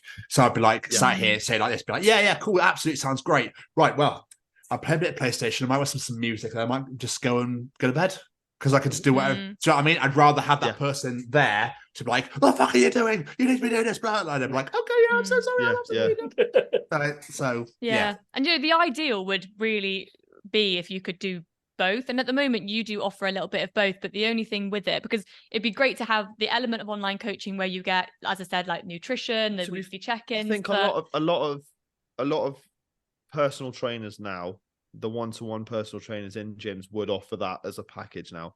So you would typically get, as you join the gym or as you join them, their, I guess, plans, you would get one-to-one sessions, and they'd give you a program and the nutrition plan and everything else as well. So you've got everything there, but obviously you've got that weekly, where we would do a weekly check-in where our clients log in online, go through like a sort of a form online, and they fill in all their information and how they're doing for the week and their sleep and weight and everything like that. I guess you would just have that sort of aspect in person with a personal trainer. Like, I guess you could arguably say there is a little bit more accountability, because you've got to turn up for that session. But you've also got to be there at the same gym that personal trainer is at. For the coach, it's massively limiting to the area, whereas I have clients all around the world, which is amazing. I'd love to be able to do in person too, but it's just, I'd literally only be able to work with the people that were in Cheltenham who were close enough to that gym. It just, how small that becomes is crazy. No, I understand. I totally understand it. But you got to do what works for you. Whatever gets you there and makes you feel good is worth doing. Tom and I used to train together back in COVID times. Yeah, we did. Yeah, go up to the rugby club and run up and down the pitch. That was all we could do, really. Was it? Yeah. And then walk all the way back. It was a long hike. Oh, that's brutal. For about 3-4 hours. It was great though. That was great. Yeah, Lockdown was fantastic. Yeah. In that respect. Yeah. The global pandemic, not so much. Oh, God, it was wonderful. That was absolutely phenomenal. No. Lucy's just sat there. You try and sell drinks when the bars are closed. It wasn't fantastic. Amazing. But before we start wrapping this up, if people are listening to this and they're on the fence either about starting their fitness journey in whatever shape or form that might be, what words of encouragement can you offer them? Because like we said, this is the time of year when people generally tend to make those changes. So what would you say to those people that are on the fence? Okay, me. Well, I don't want to repeat myself, but I would say try and kind of connect with why is this important to you? Because I can't make you do it. No one can really make you do it. It's up to you. When you wake up in the morning, as you said, and you go, oh, I've got work in a bit, or I could just have a little extra hour in bed. I get it. I am not a morning person at all. I'm really not. If I didn't have the job I have, and I have the flexibility to go at 2 p.m. when I've fully woken up, I've done half of my day's work, I don't know when I would go. Honestly, I don't. So I get it. It's really, really difficult, but it has to come from you. You need to know why you're doing this. Why is it important that you do this? What is it you want to achieve? Do you just want to be healthier? Have you got kids and you want to set a good example? Do you want to live a longer life? Is it aesthetic? What is your reason? Because no one else is going to get you there. Only you. It's all in your head at that point. So if you wake up and you really don't want to do it, just say to yourself, no, but that I just said this is what I want to achieve, and I'm not going to get there if I don't do it. And if it means enough to you, you will do it. Whatever it is that you want to do, you will do it. That would be probably my biggest bit of advice. Yeah, I think I'd have to agree. It's not very practical, but it's perhaps like to kind of make that into a practical sense. Like what I probably suggest is sit down and write out your sort of your goals. Like it sounds goal setting in a sense of what do you want to achieve within this year. It doesn't even have to be. I say this in a general sense. It doesn't have to be fitness related at all. I think everyone needs to do that. And I'm not saying everyone should be setting their New Year's resolutions, because they don't last. I think what the statistics that we read out on the podcast this week were that I think after 3 months, 10%. No, wasn't it by like the second Saturday of the February? Second Saturday of February is like the fall off the wagon day, but I think it's after 3 months, only 10% of people think that their New Year's resolutions will last the year. So that's after 3 months, when most of them have dropped off already. Only 10% think that they'll last the rest of the year. So don't put the pressure on yourself being like, I'm going to do this by this time, or this year I'm going to do this. If you didn't do it last year, sit there and have a look at what went wrong last year. If you've got the same goals, if you wanted to lose weight, or you want to put muscle on, or put weight on, whatever the goals are, trying to think about what went wrong last year and what you can do this year to implement change and what possible things that might challenge you this year. Yeah. That's what I've got my clients to do, is think, okay, let's make some realistic goals. Think ahead of time. What might come up that's going to make this hard for you to do? What are the challenges? Is it work? Is it time? Is it, what's going to come up that might make you give this all up? Okay, now let's think of solutions to that. So we're already preempting that it's going to get hard, because we know it is. Then let's deal with that. And I think, as we said in our podcast, one massive bit of advice is stop trying to be perfect. Perfection isn't what gets results, it's consistency. So if you're constantly trying to be perfect all the time, the one time you slip up or you don't do the thing you said you were going to do, you are just going to, you probably say, do you know what? I clearly can't do it. I knew I wouldn't be able to do it. So what's the point in trying? And then you give up. When actually it doesn't matter that you had one day that you missed or something didn't go to plan. Just get on it again. No one's going to come over and, burst out of a bush and kick you onto the floor and say, you're out the club, you missed a day, you're not allowed back in. Yeah. If I was to say to, either of you, Tom, let's say you love going to the pub every Saturday night and all your friends are there, all your family are there and you love it. And you're telling me, oh, this year I'm going to stop drinking. Is that realistically going to happen if all your friends are always going to the pub every Saturday and that's where you like going and that's where you spend all your time? Probably not. Probably not. You'd like to think that you had the ability to be able to go and, or cut that out of your lifestyle if that's what you wanted to do. But it's realistically not like to happen. So maybe you could cut back. Maybe you shouldn't have as much. Start slower. Make realistic goals, and that will make long-lasting change. Brilliant advice. Beautiful. Love it. I think they were speechless then. Yeah. It's brilliant. It's perfect. And I think it is important for people to hear things like this because like you said, people put a lot of pressure on themselves to achieve things in the now, thick and fast. So to hear these things, I hope people listening to this take it on board and they act like this because it is very important. And I think, like I said, people need to be kinder to themselves. Yeah. Because, like I said, we put a lot of pressure on ourselves. Mr. Stevens, any more questions for our wonderful guests? I do. I have one more for both of you. What are your 2024 goals? Oh, I actually, So I just fitness. Well, no, anything, absolutely anything. So I've got 3 that I went through this week as part of my sort of yearly check-in with myself. One we've been speaking out. I mean, we live separately 300 meters down the road. One of them is to move in together. Progress to that point in our personal relationship and start that side of our lives together. Nice. If that comes with a dog as well. Look at that. And a ring. I thought small steps. Is it small steps? Yes, very small steps. No, it doesn't rely on this situation, that advice. Okay. It comes and goes when she wants it to. So that was one of them, to progress in our personal relationship. And the second one was to progress in my online coaching. I wanted to, I've set myself a goal of a certain amount of clients by the end of the year. I mean, that might be achievable halfway through the year. That might be achievable in a month, 2 months, I don't know, but I've set myself that target by the end of the year, and frequent times it's worth obviously looking through and checking up on them, seeing if that will be manageable. And the last one, Lose weight. is Said that really. Like, lose weight, you fat shit. Like, stay here. I didn't mean that. Put down the fork.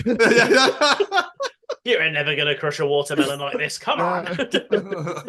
No, I've overindulged over the Christmas period and before, and the months building up to it. So we've had a lot of social. No, that's why I said the months building up to it. It wasn't just Christmas. Thank you very much. Relationship at the beginning of this year, we've had holidays and we've done things, and we're not perfect, people. No, not at all. And so I've set myself that target of get back into shape, and that shape is whatever shape I feel comfortable in. For a lot of people, they'd be like, what are you talking about? But it's what you feel comfortable in your own skin, isn't it? Exactly. So, they were my 3 goals. That's awesome. What about you, Lucy? Well, Lucy's apparently is to get engaged. No.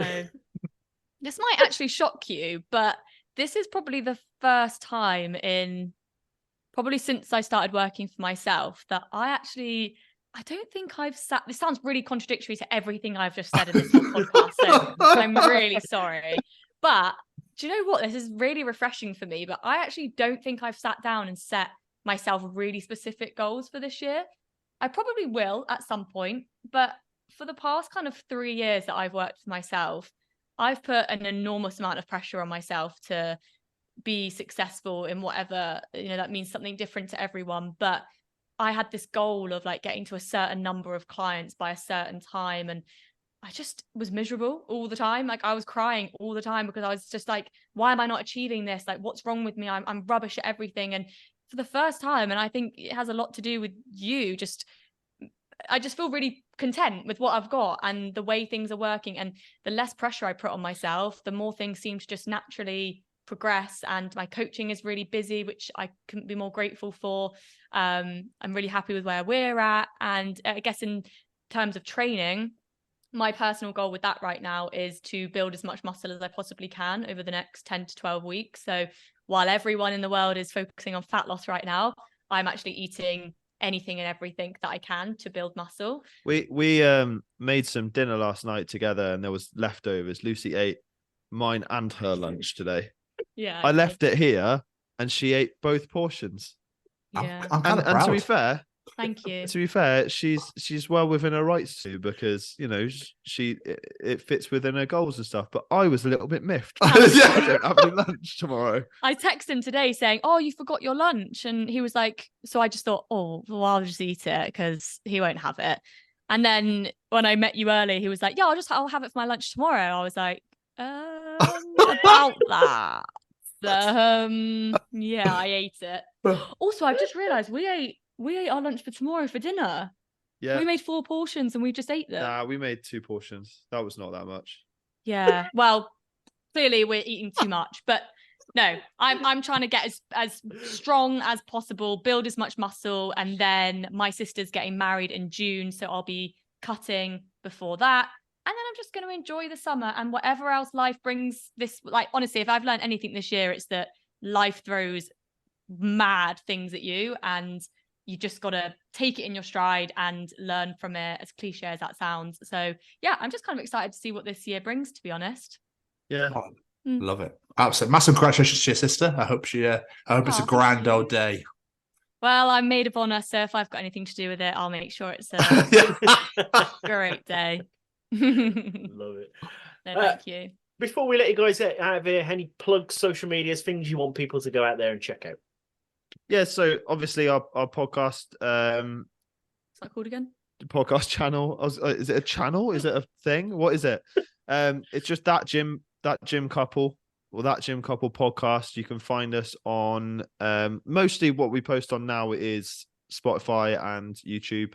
I have been trying to sort the Apple stuff out, but it's the bane of my life. Apparently, for some reason, it just doesn't work. So I'll be discussing with Jamie about that. I was going to say I'll message you in a bit. Yeah. And then on Instagram as well. So we do have an Instagram page for that. I've also made a Facebook one. Basically, everywhere you can find social you media. can possibly think of, yeah.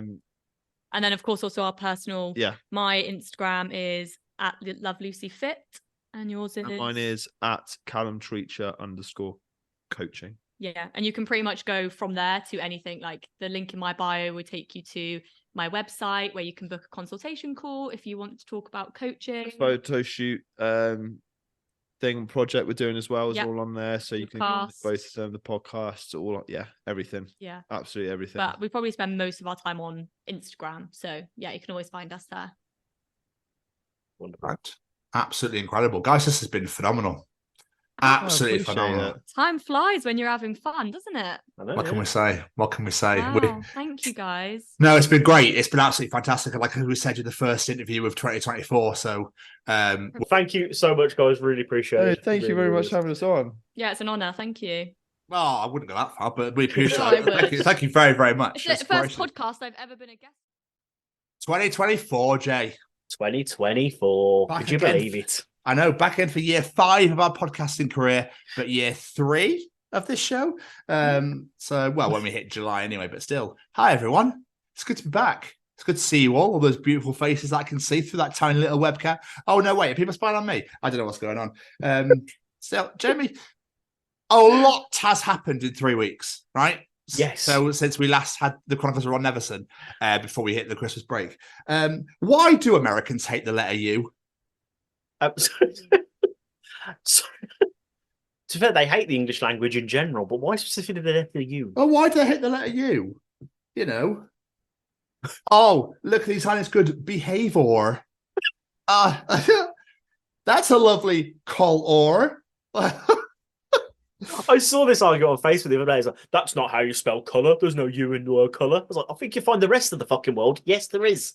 It's because me and Braden were having a conversation yesterday about his shop or something. And I was like, oh, yeah, you can always pay for somebody else to do the hard labour. And I went, oh, sorry. Or is it labor? Love, I'm going into labor. Help. Do you know what I mean? And he went, oh, no, Canadians have you as well. Don't worry. I was like, oh, just the Americans that hate the letter U then, is it? That U does not belong here. The U doesn't even go here. That's not my favorite. Favorite?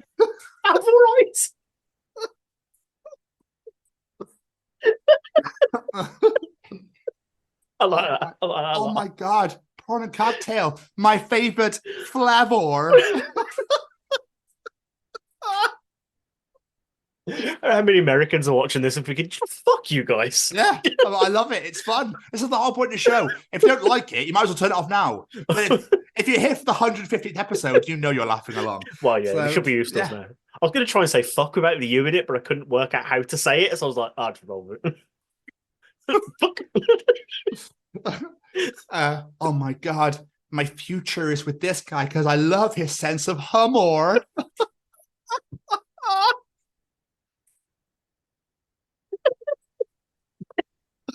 Oh, Jesus Christ. Oh, we're back. We're back. It's great. You wouldn't think we've been away. No, not at all. Jamie. Yes, sir. What did Cinderella do when she got to the ball?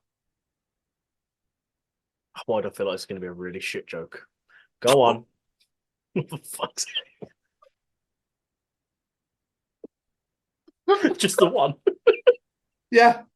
Just well, it makes more sense. Yeah, it's funnier because she goes to a ball. So I got it. Yeah, I was gonna say, don't make me start explaining this shit. People are sat there going, "Oh, well, it's not funny anymore. I'm not enjoying. There's no sense of humor in here anymore." It's only because I know if I'd made that joke, that's what you would have fucking done to me. Oh fuck! I would have been like, mate. Do you know what? Fair play. Fair fucking play. Yeah, the other thing that's really, but do you remember when I talked about how how somebody's important by how smouldering their look is every time they get out of the vehicle? Yes. Yeah. So I've now got another part to add to that. Why do the henchmen of a boss always wear black and the boss always wears a different color? They do. You know exactly who the boss is. That's a really because good they've point, got red or grey on. Yeah. So it's like, oh my God, who is this man? Who is Kelvin? Oh, he's got a black suit on. He's got black. Wait, there's somebody in tartan over there. It's definitely Kelvin. Let's go get him. He dies first. That's a name I haven't heard in a while. Kelvin El Dangeroso. I've seen him. His many attacks on London for some reason. Never anywhere else in the UK. It's always London. They always attack London. Everyone, basically, if you want to live in the UK and stay alive, don't live in London. You'll be fine, man. It's only London. So they don't attack the second city because no one else wants to come here. It's fine. We're safe. Well, you're very poor city now. Oh, yeah. So Give us all your money, Birmingham. We ain't got no. I'm here to rob your banks. Wait, where's the banks? Have you not got any banks? No, mate, we haven't got any money. Sorry, bad. Just wooden pallets on the windows. Yeah, sorry about that. God, don't know. Yeah, with a suit here with you put my fucking pockets out. Sitting in Pigeon Park asking for spare change. That's our governor over there. Yeah. He's also begging for money. Look at that mayor. He's also begging for money as well. Yeah. It's not got those massive gold chain anymore. It's just like a little piece of string with like a little cross on the end. I said made out of like the twigs. It's made of ring pulls off Coke cans. Yeah. It's got shag bands on.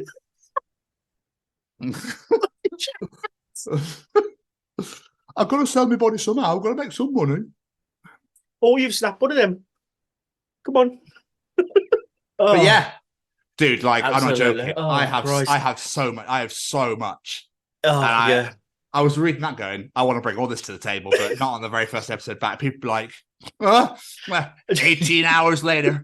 I've also got a few things. Again, I'm not going to bring them all this week, but I do actually have some things. Because I was casting my mind back the other week to like the days of the 90s. And do you remember when like your dad and his mates always used to define people by the football team they supported?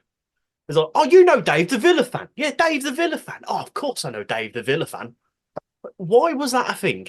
So I can't join in on this because my dad was never around. So sorry. Not necessarily your dad, but did you ever like see people like that or know of people that did that? I know of people who did do that. Yeah. Oh, you know, Mike. He Sports Chelsea. Yeah, exactly that. Yes. Sports fucking Chelsea. You know, in with the air. Sports Chelsea. Why was that a thing? I don't know. But weirdly, as guys, we go, yeah, I know, Mike. Yeah. They always knew who they meant. Favourite player is fucking Jimmy Floyd Hasselbank. Yeah, I remember him. Yeah. Even I remember that name. I don't know why. Scored 24 goals last season. Yeah. Here's his stats. So basically, he had 15 assists.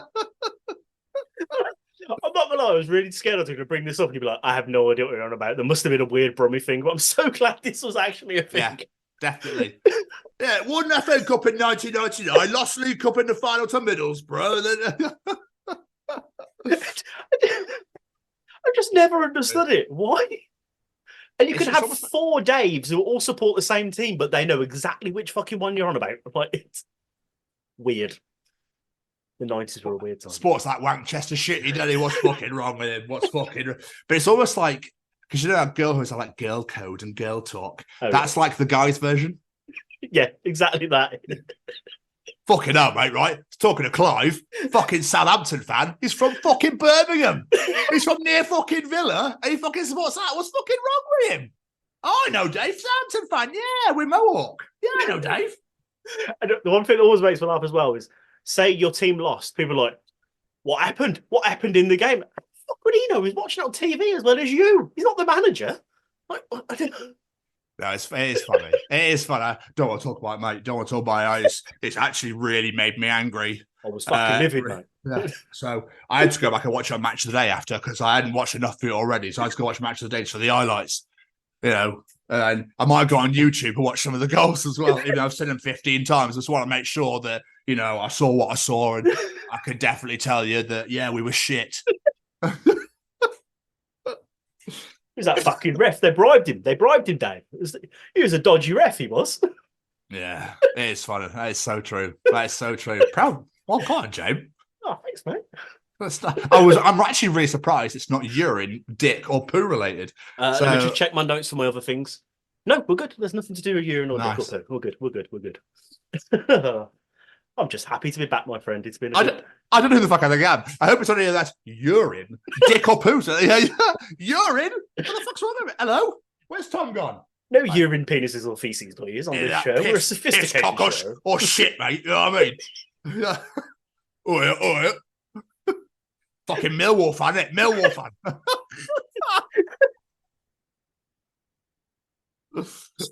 Oh, fucking hell. All the Millwall fans watch this now. I'll get that ginger asshole.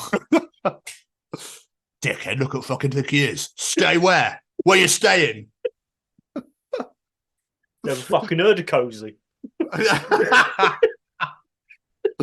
Oh, sorry. Yes, it's good. It's good to be back. Oh, I suppose the important question, though, is how was your Christmas and New Year? Yeah, it was fine. How was yours? Yeah, it was fun. Yeah. I work Christmas Day, so. Oh, I mean, that's just disgusting in itself. I mean, I know you have a very important. I say you have a very important job. You push people around, but it's like, really, but... yeah, and pretend to be a firefighter sometimes. Odd. Yeah. For a helicopter, it's not even a fire. Why just was a firefighter for? Makes no sense. You should be a helicopterman. They're just spinning circles. Well, no, just you need to get that hat on with that tiny little pinwheel on the top, like.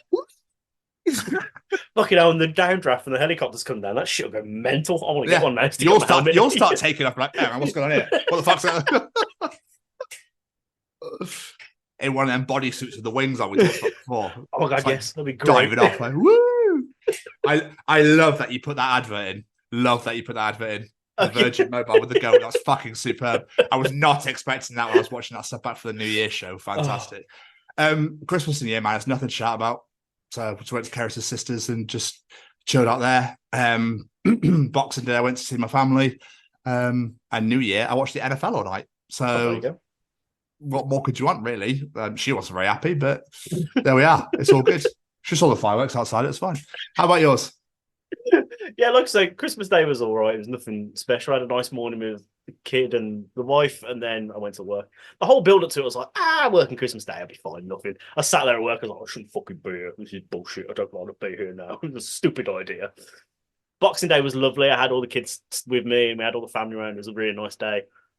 And then New Year, we went to Becky's parents. It was just a nice, quiet night, to be fair, playing Space Invaders and stuff like that. Playing games on the Switch. Her dad was like, we're not putting the TV on. I refuse to put the TV on. Not until just before midnight for the little countdown thing on BBC. We were just playing video games and shit like that all night. It was good fun. Well, my countdown was watching the clock on my phone. The app where, where it spins around. I had the games on. I was like, she was going, what time is it? I was going, touchdown. Oh, wait, no, sorry. 50. Yeah, about 15 seconds left. Yeah, I'm just watching. You're all right. You have your wine. Yeah, it's fine. It's time this referee opened his fucking eyes. Yeah. Is that Steelers fan? Isn't he? Yeah, you know what I'm on about. So yeah, man, it was all good. How are you anyway? How are you doing? I'm good. I've like not long got in from going out for my sister's birthday, so it's literally like get in, get rushed. I got a belly full of curry, but no, I'm good. Oh, I'm jealous. What'd you have? I had sag paneer because I fucking love sag paneer. I don't think I've ever had that. Is that the cheese one? Cheese and spinach, yeah.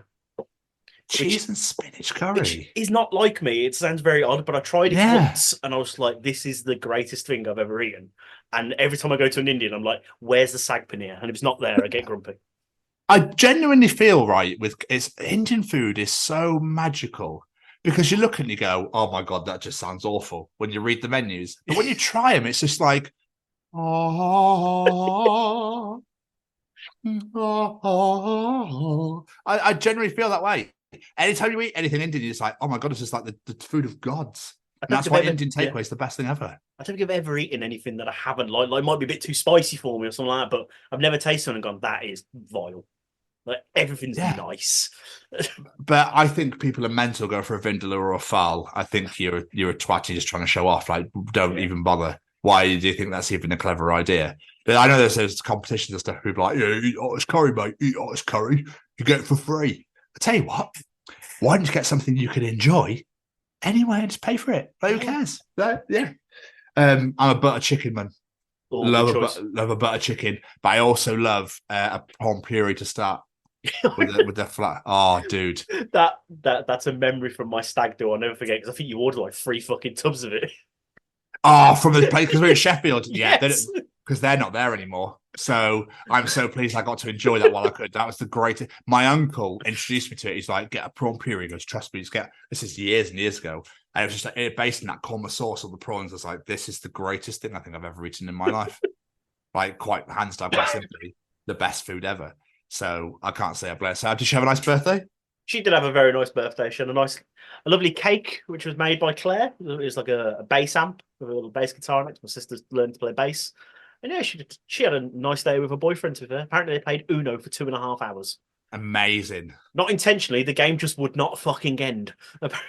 Oh, okay. Uno is fucking great, but how can you keep a game going for 2.5 hours? Is it just the two of them as well? I think it was them two and his dad or something, but apparently they ended up setting a 5-minute time limit and saying at the end of 5 minutes, whoever's got the least cards wins because it just wasn't ending.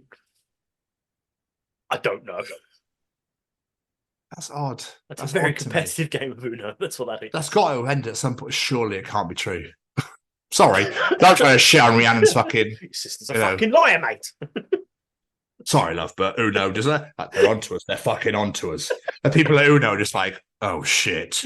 They found her. It's just literally every card's just +4. I think Rhiannon got all the +4s and all the +2s, apparently. She wasn't happy. I was like, come on, it's your birthday. Could I let you win? No. No, it's not how this fucking works. Not 5. That's exactly why I said that, because I knew you could react. No. I don't. But it's my birthday. I don't give a fucking shit. I don't care if it's your nan's birthday, your mum's birthday. You don't get to fucking win just because it's your fucking birthday. I don't get what that's an excuse for anything. Excuse me, waiter. I believe my meal should be free because it's my birthday today. Oh, okay. That makes no sense, but why? Because it's my fucking birthday, Pavel. Right? You hear what I'm saying to you, mate? Yes, I hear what you're saying, lovely lady, but because it's your birthday, you still pay money. I don't understand. I don't come to your house on my birthday and tell you I can eat out of your fridge for free because it's my birthday. Makes no sense. Do you know what I mean? Oh, I love that. I just set that up nicely for you. Like, let's let him go. Ridiculous. Absolutely ridiculous. But I hate the people that wind me up even more are the ones that go expecting it to be free. I found 15 hairs in there. Yeah, they're all yours. No, they're not. I saw you with scissors. I have no scissors. The fuck you on about, prick? Just there on camera. It's cutting on a fringe I off. wouldn't have the balls to try and do something like that. No, why? Why would you want to? I think my sister took me out for a big birthday breakfast at a cafe in Cheltenham, like the big fuckers. And there was these 2 women in there that just wanted to kick off for no reason whatsoever. Yeah, I know. They had prams. That's all I'm saying. Anyway, so... oh, excuse me. Sorry. I'm so got a nice shitty cough that I've got. Oh. But I'm glad she had a good birthday. That's good. That's good to hear. All good this end, my friends. Just wound up at the moment. And not to psych myself up for here either. There's just no one's going to listen to it. Fucking hate my job. So but there we are. That's all I'll say about that. The one episode that my CEO goes to listens to. Oh, you fucking hate your job, do you?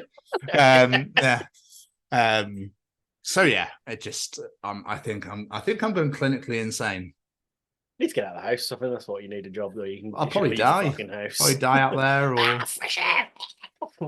No, from all the fucking stabbings and druggies around. Oh yeah. So yeah, welcome to Tom Stevens Monathon. You want to call in and donate to Tom Stevens Monathon? We're here for 24 hours. The phones are off the hook. Have you ever heard Tom Stevens moan? Then call us here, and please donate £1, £2, or £5 to shut him the fuck up. We have been listening to him for weeks now. Do what you can. Save a life. Shut that ginger fuck up.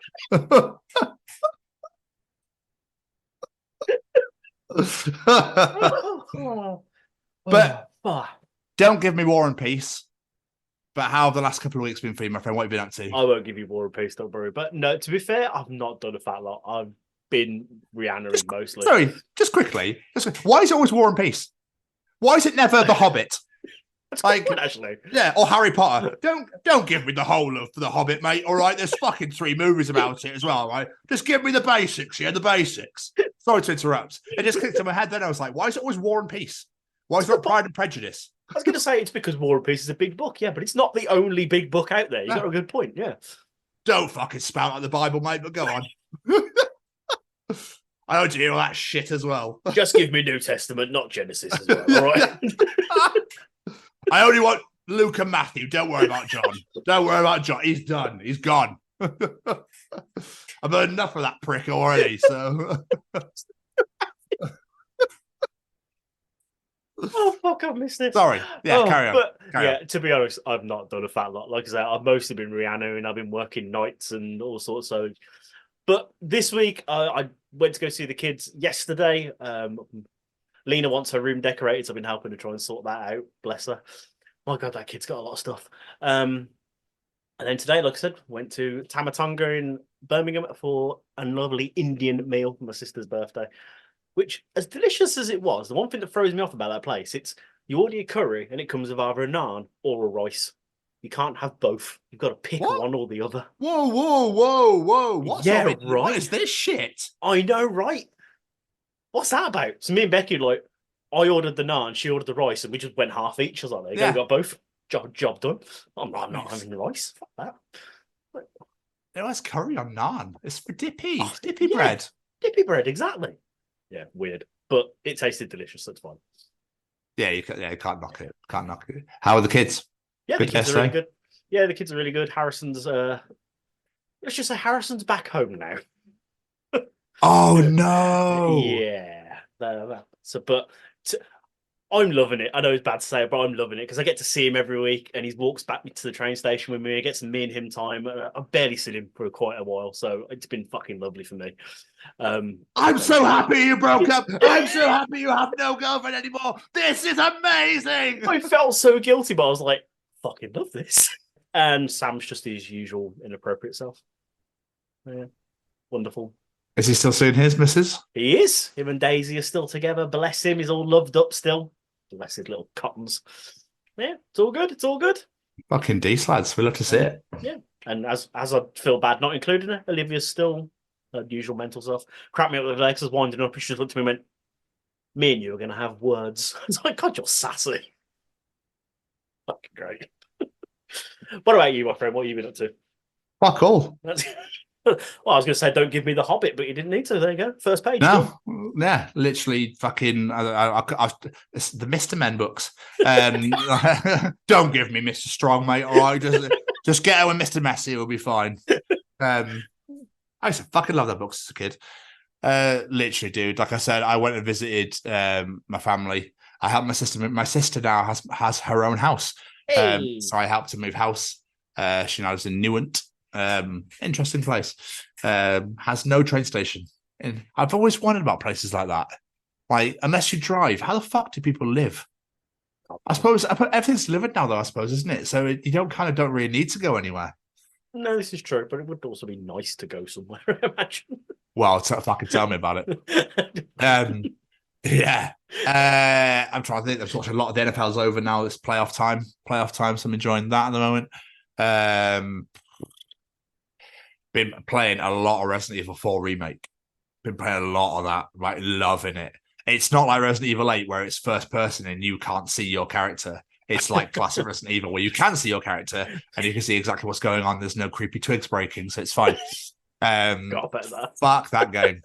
No, I will play at some point, but probably with every single light on, the sun on, the windows open, just everything on, and be like, and on like the quietest, like no volume. No one probably worse. Probably, yeah. Not knowing what's fucking coming at all. But yeah, dude, like fuck all. Rihanna in. Caught up with a lot of wrestling. Like I'm pretty much up to date with everything now. My life is so dull. So dull. Been quite ill. Yeah, I was going to say. I had gurgly lungs. It was weird. Ooh. Just kept wheezing. Every time I exhale, it's like, I was like, this is weird. Am I going to die? Just feel like I wake up because obviously when I laid on my back, I couldn't breathe properly at all because like gurgling. I was like, this is concerning. Yeah. But I'm fine. Absolutely fine. Just trying to clear the rest of it out now. Obviously, Karis has been very unwell with her broken foot. I was going to say, do we have a foot update? How is it now? But the foot's fine. She was hospitalised. She was really ill last week. So I won't go into too much detail, but we'll just say that she was in there for a good 24 hours or so, I think. But all good now, on the mend, which is the main thing. So yeah, man, like just a lot of chilling because I knew I'd have to go back to work and was just dreading every second of it. So here we are, back with the show. We've done obviously a wonderful interview that you've already heard, which is great. We're back on the interview train. Hopefully still trying to confirm some more people for it. And of course, Stay Cozy has now amalgamated into the Say We Can Fly shop. So head on over to this website right here and you could still use the Chronicles as your 10% discount code and get yourself 10% off at the Say We Can Fly shop, where you get all your Say We Can Fly goods and Stay Cozy is part of that as well. Just for anyone's clarification as to where the fuck Stay Cozy's gone, since I'm double wearing it. Yeah.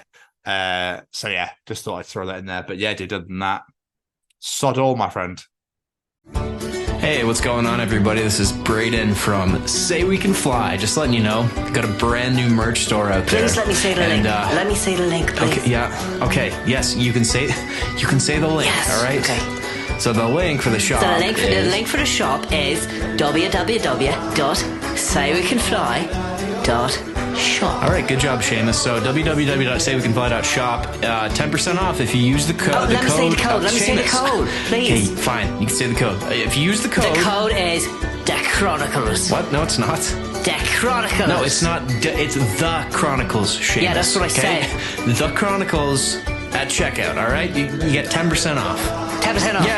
Yes, they know, Seamus. Okay. I'm just trying to help, all right? Visit www.saywecanfly.shop and use code The Chronicles for 10% off your order. Available at participating Say We Can Fly restaurants and web stores. Some restrictions may apply, but probably not. Jamie, it's time for your favourite segment of the week. Oh yeah, it's double Callum this week. Double Callum, yes. Time for Callum's Treachings. Do you want to know something? Callum will be able to tell you in Callum's Treachings. Is cereal soup? Ooh. Hello, this week's Treachings come from the set of my own podcast, That Gym Couple Podcast, that I host with my partner Lucy, where we discuss all things gyms, fitness, gym anxiety, and a bunch of other stuff in between. If you do have the opportunity to come and check us out at That Gym Couple Podcast on Spotify and YouTube, we'd very much appreciate it. Right. Welcome to the first 2024 edition of Callum's Treachings. Let's jump straight into the party, shall we? I know yes. Jamie does. Jamie, what is Callum Treaching us this week? You can easily kill two birds with one stone just by picking up the stone and throwing it at the second bird. But how would it kill the first? I don't get it. How would you kill the first by hitting the second? That is a good point, actually. Unless, would it die of heartbreak? Unless my sweet Petunia, she was so lovely. What's he done? What's he fucking done? Why is it? They always say that you don't throw fucking stones in. Oh, that's glass houses, bollocks. Oh shit! I've heard that wrong all my life. I can't believe it. But then again, that's meant to kill me too, because it's meant to be two birds. But you've already killed my Petunia. Mission accomplished. Vladimir will be happy. The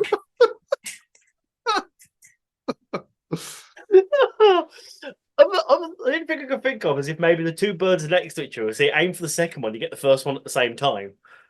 But other than that, no, he's lost me. Yeah, or I don't know. Heartbreak, because, sweet Petunia.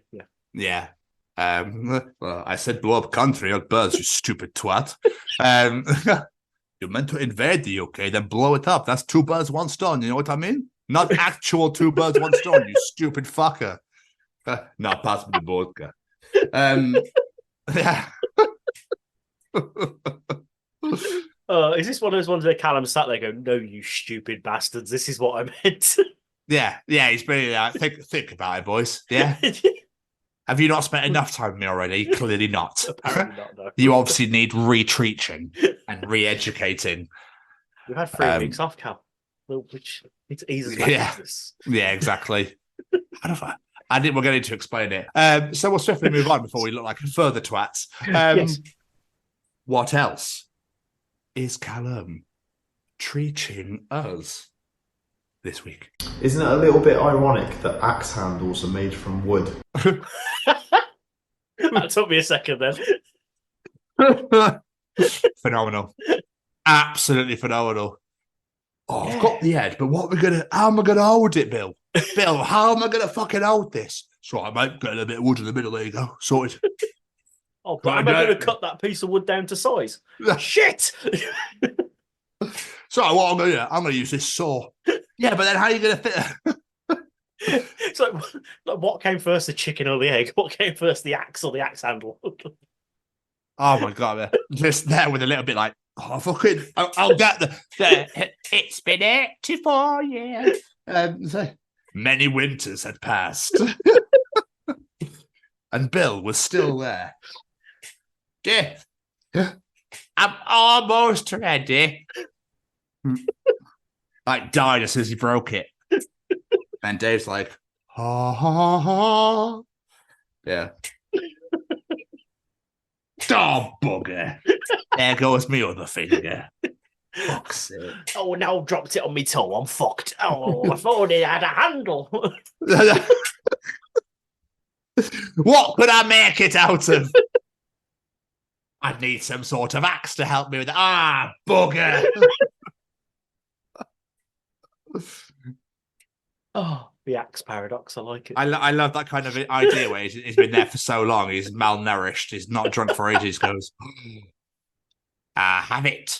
All I need is some wood. Ah, for fuck's sake. I need to chop down that tree to get wood. What can I use to chop down that tree? Ow, fuck. It's all right, Bill. I time traveled. Here's a chainsaw. Oh, where were you early? Oh, wait a minute. I'm dreaming because I'm so hungry. This isn't real. It's like a version of their oasis in the desert. Someone coming in and starts like lumberjack strapped, huge bloke, like, yes. Like, and then we'll make love later. Don't you worry, Bill. Steve's here to help you. Oh, Steve. Well, it's not real. Yeah.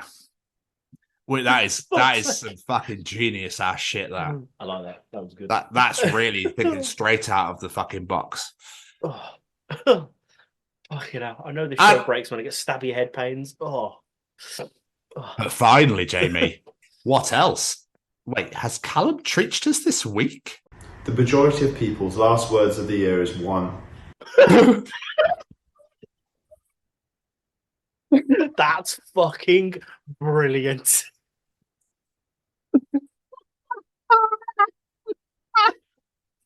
Can that be touched? That is just utter brilliance. That's amazing. We should do at the end of 2020. We should just fuck everybody up. That's fucking brilliant. It's getting the first one of the year. That Callum was superb. Oh. I'd love it if people like 2 Peter Gabriel. Out of nowhere, this random fucking Peter Gabriel. 2, you sledgehammer.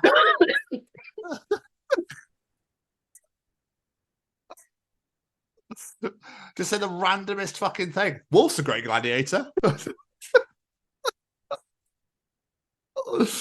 Oh, shit the bed. Oh, fucking hell. Oh. Yeah, that needs to be done. 2, I can't believe I caught your Terry with Diane. What? Happy New Year.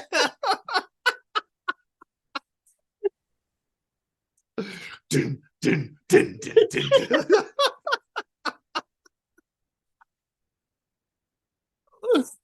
Oh, great. that is brilliant. That is absolutely brilliant. The thing is, it's January 9th. We're not going to remember this by December 31st Oh, of this fuck year. no, are we? No. So we'll go, 1 bollocks! I fucking, like, 2025. I got it in 2025. I'll make a note of it, Dave. I'll make a note of it. It's when you're there and you chair at 89, like, you know, where you all dwindle down and you just sat there and you just go, 2. Oh, bugger. Oh, I did it. I did. That'd be the one with the 3, 2. Damn it. I was so close. 2 was his last word. 2 was his last word. Who had 2? I had 5 to 1. Yeah. Oh, Dave, yeah, absolutely. You've won £1,000. Callum, I that last one was just fucking excellent. There were so many levels and context. It was just glorious, absolutely glorious. That was so good. What a way to start the year off. Jesus fucking, we're here. By the way, we're here. But the only problem is, Jamie, is now I have to follow. Yes, you do. It's time for Tom's Journal.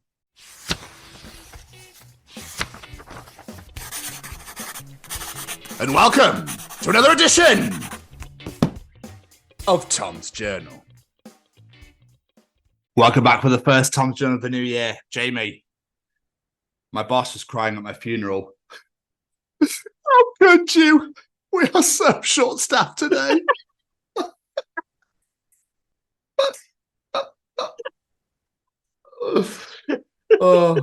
I've always wanted. Got to happen at some point. I haven't been in retail since, but ever since I saw that meme, it was like, boss, oh, can you come into work today? We're a little short-staffed. Oh, sorry about that. Good luck with the day, though. It's exactly what I want to do. Yeah. I told my mum this, and she absolutely pissed herself for ages. You know when you get Netflix notifications if you haven't finished a movie or a TV show? Yes. Someone put, excuse me, Netflix? Netflix, don't forget to finish Inside Man.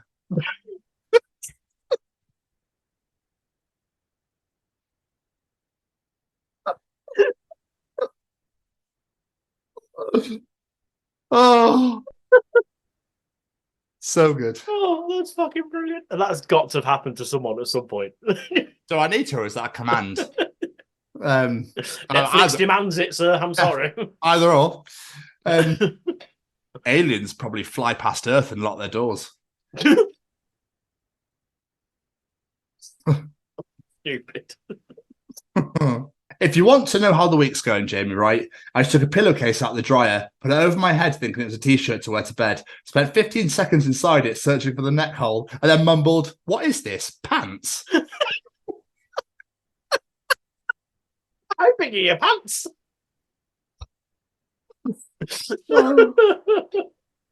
So good.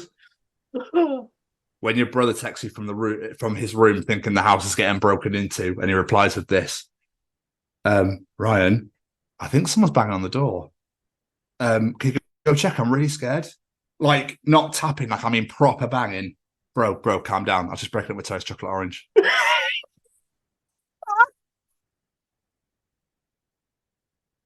That is not where I saw that going. Oh, look, all I'm saying, Jamie, cancelling plans is okay. All right? Moving to Greece is okay.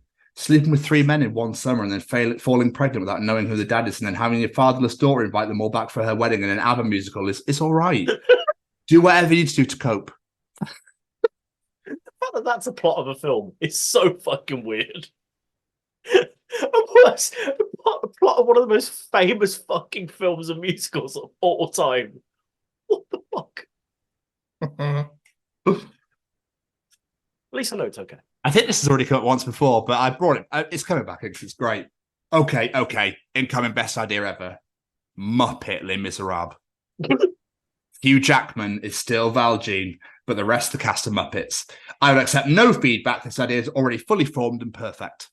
That hasn't come up before, and that is a fantastic idea. But the Muppets in any film would just be great, to be fair. Yeah, I agree. Yeah. I agree. Absolutely fantastic. Oh, Mum, can you pick me up? I'm drunk. Yes, love, send me your location. God, I love that song. Fuck's sake. And there it is. I thought we'd done well before we scraped the barrel, but there it is. You think nativity scenes like Warhammer for grandmas?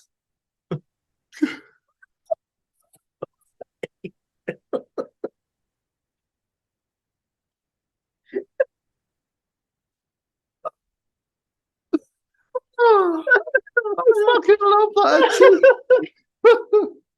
Especially because you can picture like the grandma in the head. I've got to get it just the right place. I need to paint the manger. I painted the manger. The hair's still good clay colour. It needs to be yellow. Look, sometimes I say her and then answer the question before you can repeat your question. I'm not deaf. It's my brain lags like the Internet Explorer sometimes. I do that all the time. You need a bit more time to process your response, so you just get him to ask you again.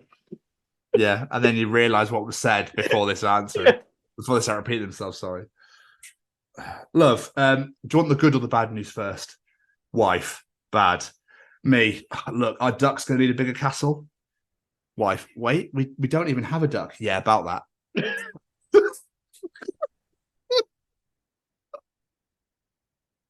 Do you remember how loud computers used to be? Like, you'd put a floppy disk in there, it'd scream at you like a pterodactyl eating a corn cob.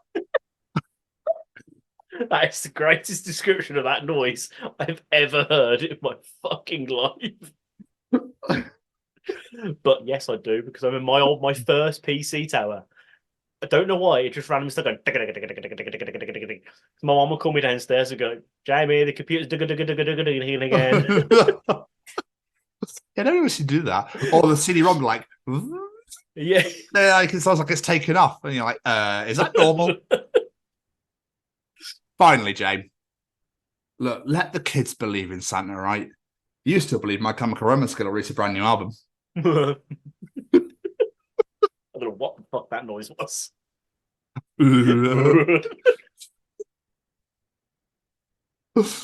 Oh god. Oh, that was fucking glorious. That, I enjoyed that very much. Was another edition of Tom's Journal. I almost forgot my little exit piece there, sorry. And a glorious edition it was, sir. Thank you very much. Thank you. Fucking grandmother Warhammer really made me laugh. Stuck with.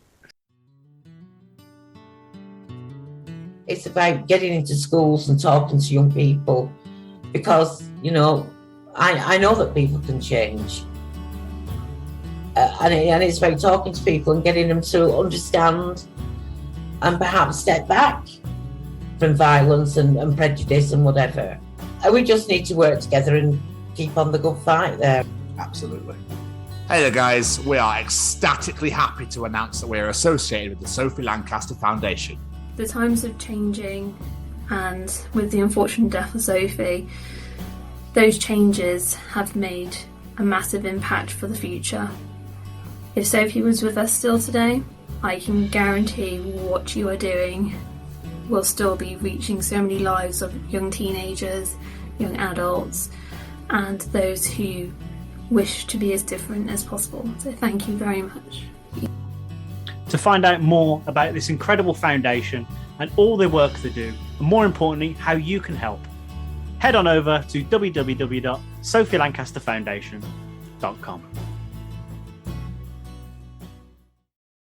Me, Mr. Stevens. Jamie to Jamie, and Jamie, but Jamie, Jamie, Jamie.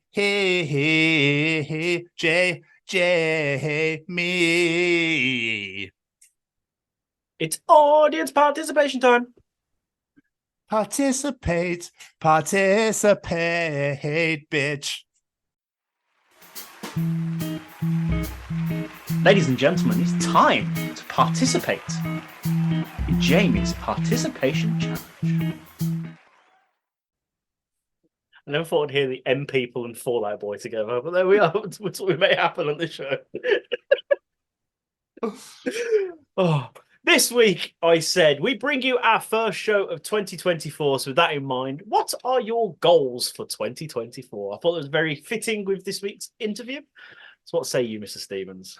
Well, while I'm already achieving in March, I'm going to spend some time with our wonderful friend of the show, Braden Barry, for a couple of weeks. But my proper goal is to be fucking happy. Sounds like a fucking good goal. So, what about you? Grow the show and lose all the fucking weight I put back on. Just look after myself a bit better. I think that's my main one. Because, yeah. We'll get to April, you'll be like, fuck, I can't be asked to gym. Fuck that, I was having McDonald's. I don't give a shit anymore. I probably will knowing me, but I'm determined to try. Well, it's just human nature, isn't it? I know. I need to get in that mindset. I keep seeing pictures of myself and back then I was like, I did so well. What the fuck happened? Life. Yeah. Kids. It's normal. I'll get there eventually, he says. Anyway, let's get some audience answers. There's always fucking one, isn't there? Mr. Ben Gummery. My goal is a metal frame with a net attached to it. Don't quit your day job, Ben. That's what I'm saying. Yeah. Gemma Williams, our friend from Talking Codswallop, says to stop saying on the podcast. Yeah, I found that already. That's human nature, though. How are you going to... Exactly. It's just a completely normal thing to do. So anyway, when I was... Pineapples. When I was down to the park, I was thinking pineapples. Yeah, it's not really the same, is it? That's the thing that always bothers me when I look through like podcasts and tips and editing tips, and they're like, take out all the ums and ahs. Do not. It's just part of the conversation. That's how people talk. That must be really robotic. Yeah. I was down at the salon and I enjoyed a decent haircut from John. He is 36 from Wisconsin. He is partial to a bit of whitewater rafting and hot dogs in the summer. I never know when to interrupt when you go off on one. Sorry. Never is the answer. Richie Rich says, to carry on riding my bike, come rain or shine. Fair play, Rich. I like that one. Just make sure you dress appropriately if it's raining. Absolutely. Oh, I say there's always one, but there's always two. Jake Smith, my New Year's resolution is to go from 1080p to 4K. Fuck's sake, Jake. I wouldn't expect any less from him, to be honest. The wife, Becky Westwood, says to cut down on my swearing. That's never going to happen. And to eat healthier. Well, we're going to do that one together, so that one we can achieve. Stacey Marriott, eat less crap, lose some weight. There seems to be a lot of weight-related ones. Abby Lloyd says to actually lose weight and get healthier. See? This is a quite appropriate show, quite appropriate interview. I know, to have right? with this. Yeah. Ollie Roylance, as always, Ollie's got great answers. His New Year's resolution is to try and be a dickhead less frequently. I like that. It's a realistic achievement. It's funny not to quit completely, just less. I just don't think Ollie's a dickhead at all. So I was a bit like, oh, okay. Joe Smith says to get over my phobias. I caught a spider in my bare hands the other day. Fair play to her. I bet she won't eat a fucking croissant, man.